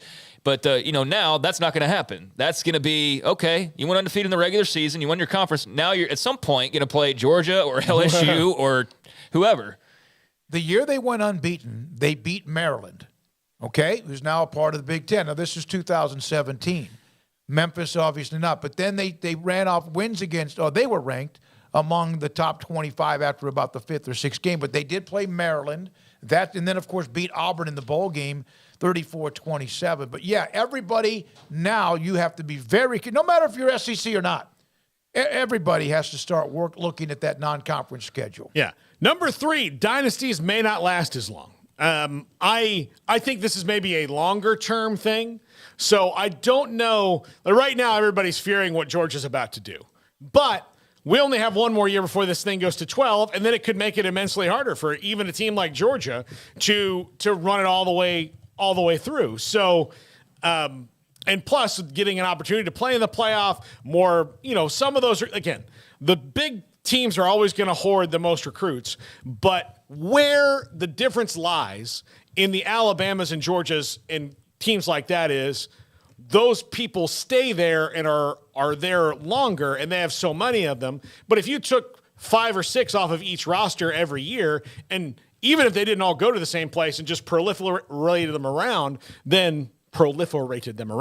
then the talent at those schools is going to get less. So they won't be able to, run away and hide for as long. There will still be dynasties. It will still be college football, but there are things that are changing. Would it not even lead to more because of the haves and have-nots? No, I don't think. Okay. I think the haves are going to lose a little bit in this because what happened in pro sports? Every single pro sport when free agency came in.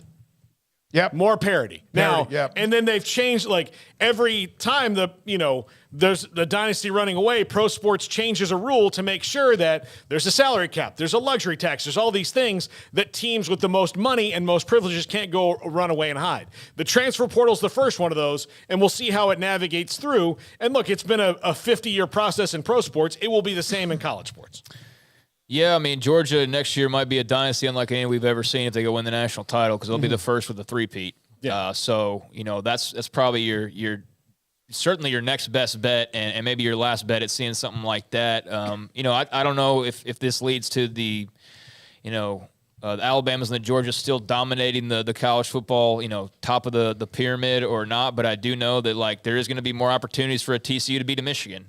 And ruin their season, or games like that are going to be far more possible than they are under the current system. And I know it's not likely that a TCU, like we just saw, goes and then beats this team, and then goes and beats this team, and then they go and beat Georgia. Like, that's, like, I do think that extra amount of playing time and playing games is going to benefit those types of schools a lot more. And, but any system we've had, it's the same schools anyways. This just gives more opportunities for some upsets, and I know those might not be every single year or whatever, but it's not perfect. It's never going to be perfect, and this is better than a computer telling me who I think should be playing for a national title rather than the on the field, and this is better than some voters who I know don't look past the conference that they cover and maybe the top 25 rankings that are released every week, them deciding who deserves to be playing in these games. This will truly be as much on the field as it's ever been before.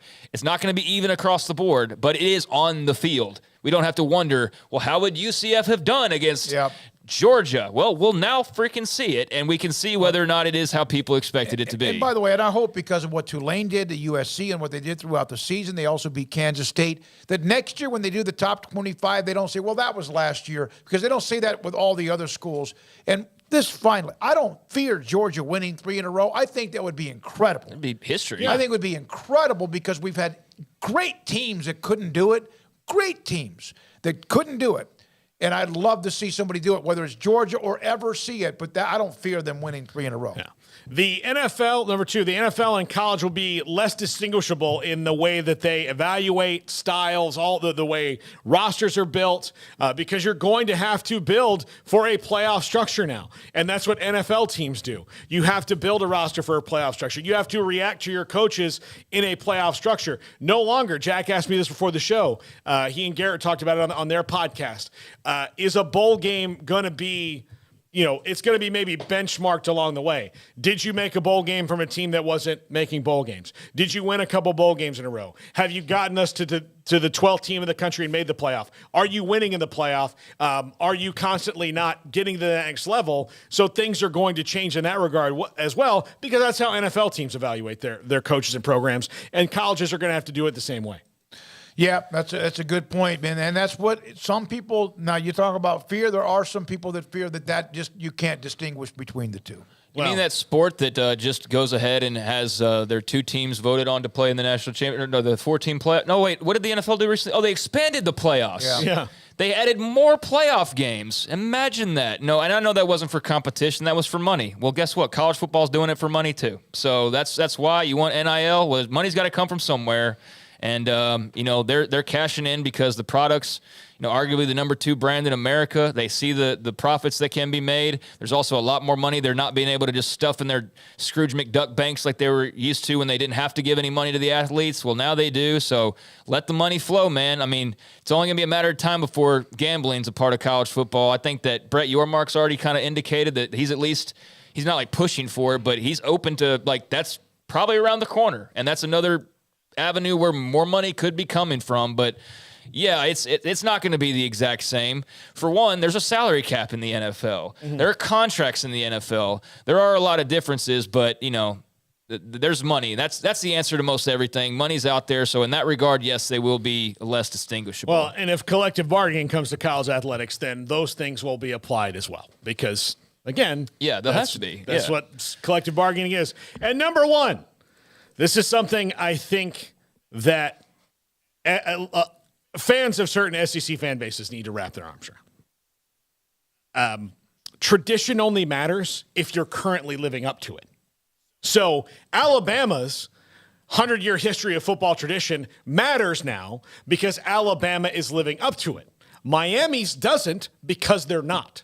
So saying that it was this way in 2001, look, Miami... Ask them how it's gone trying to live off of that. The kids they're recruiting right now were not alive. They were not alive in 2001. So you cannot sit there and say that matters. If you continue to currently live up to it, in my tweet storm about the SEC, I got a lot of people saying the SEC has won 17 of the last 26 national championships or whatever it is. Yes, and that's great. That's not what I was talking about. But ask me about Tennessee in 1998, and they're wandering through the desert for 24 years. Ask me about Florida in 2008, and after Nick Saban ripped their guts out in 2009, and they've gone to their 4th coach since Urban Meyer. Tell me about Auburn and the emotional roller coaster that they throw their fans on year in and year out since 2010 when they won and 2013 when they lost in the last play. So those are different things. Nobody remembers Tommy Frazier at Nebraska. Is that what you're trying to say? I mean, I do. I'm talking about younger players may not, and some of them do, but that was... I don't know, man. I feel like, what else is Matt Rule selling? Is he selling the cold? Yeah. Is he selling being in the He's selling Nebraska football when they were elite, yeah. Yeah, he's selling the rabid fan base. He's selling the big red out stadium. And what is that from? That's from tradition. So I'll disagree on this one, Paul. I do think tradition matters. I think in this sport it absolutely matters. Now, I do think, you have to win.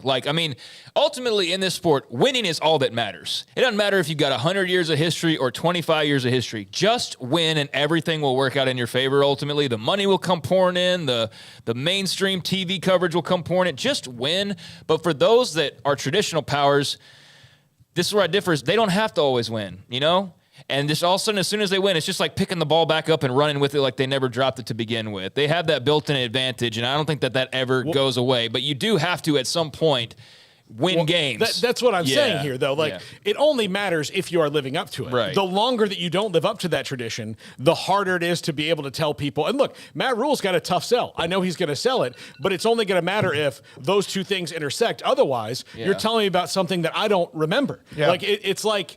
The other night, Amanda and I were watching a show, and it was an older show. It was from the 90s, one that she remembers. And one of the guest stars was Al from Happy Days. I was like, oh, it's Al from Happy Days. And it went right over her head. So then I was trying to describe Happy Days to her. And then I was like, well, this is probably what me telling, like, you know, Miami's maybe a little more recency because you got Ed Reed and guys like that in that class, but somebody trying to tell Tennessee about T. Martin. Like, hey, 98. T. Martin went here and Peerless Price. Hell, ESPN didn't even know that. Remember with Peyton Manning? Yeah, exactly. ESPN didn't even know. They put up a thing. Peyton Manning, national champion. And that's lazy. And I understand why they would use him, but that's also not the guy that won the national title. Yeah, it's T. Martin. Yeah. So that's good. Yeah, I love it. Great top 5. That should get a ton of replays and reviews and discussion as well. Craig, anything else on the top 5?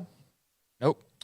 So, today, Bijan Robinson, Max Duggan, Frank Harris, Baylor's newest quarterback in the room with Blake Shapen and Sawyer Robertson. Also, Cody Carlson will be loaded up tomorrow with more.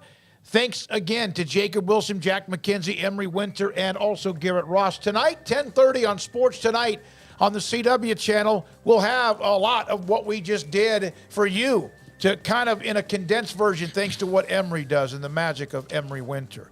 For Paul Catalina, for Craig Smoak, I'm David Smoak, and our incredible sponsors, thank you for being here. We'll be back tomorrow at 3. This is 365 Sports. Good night.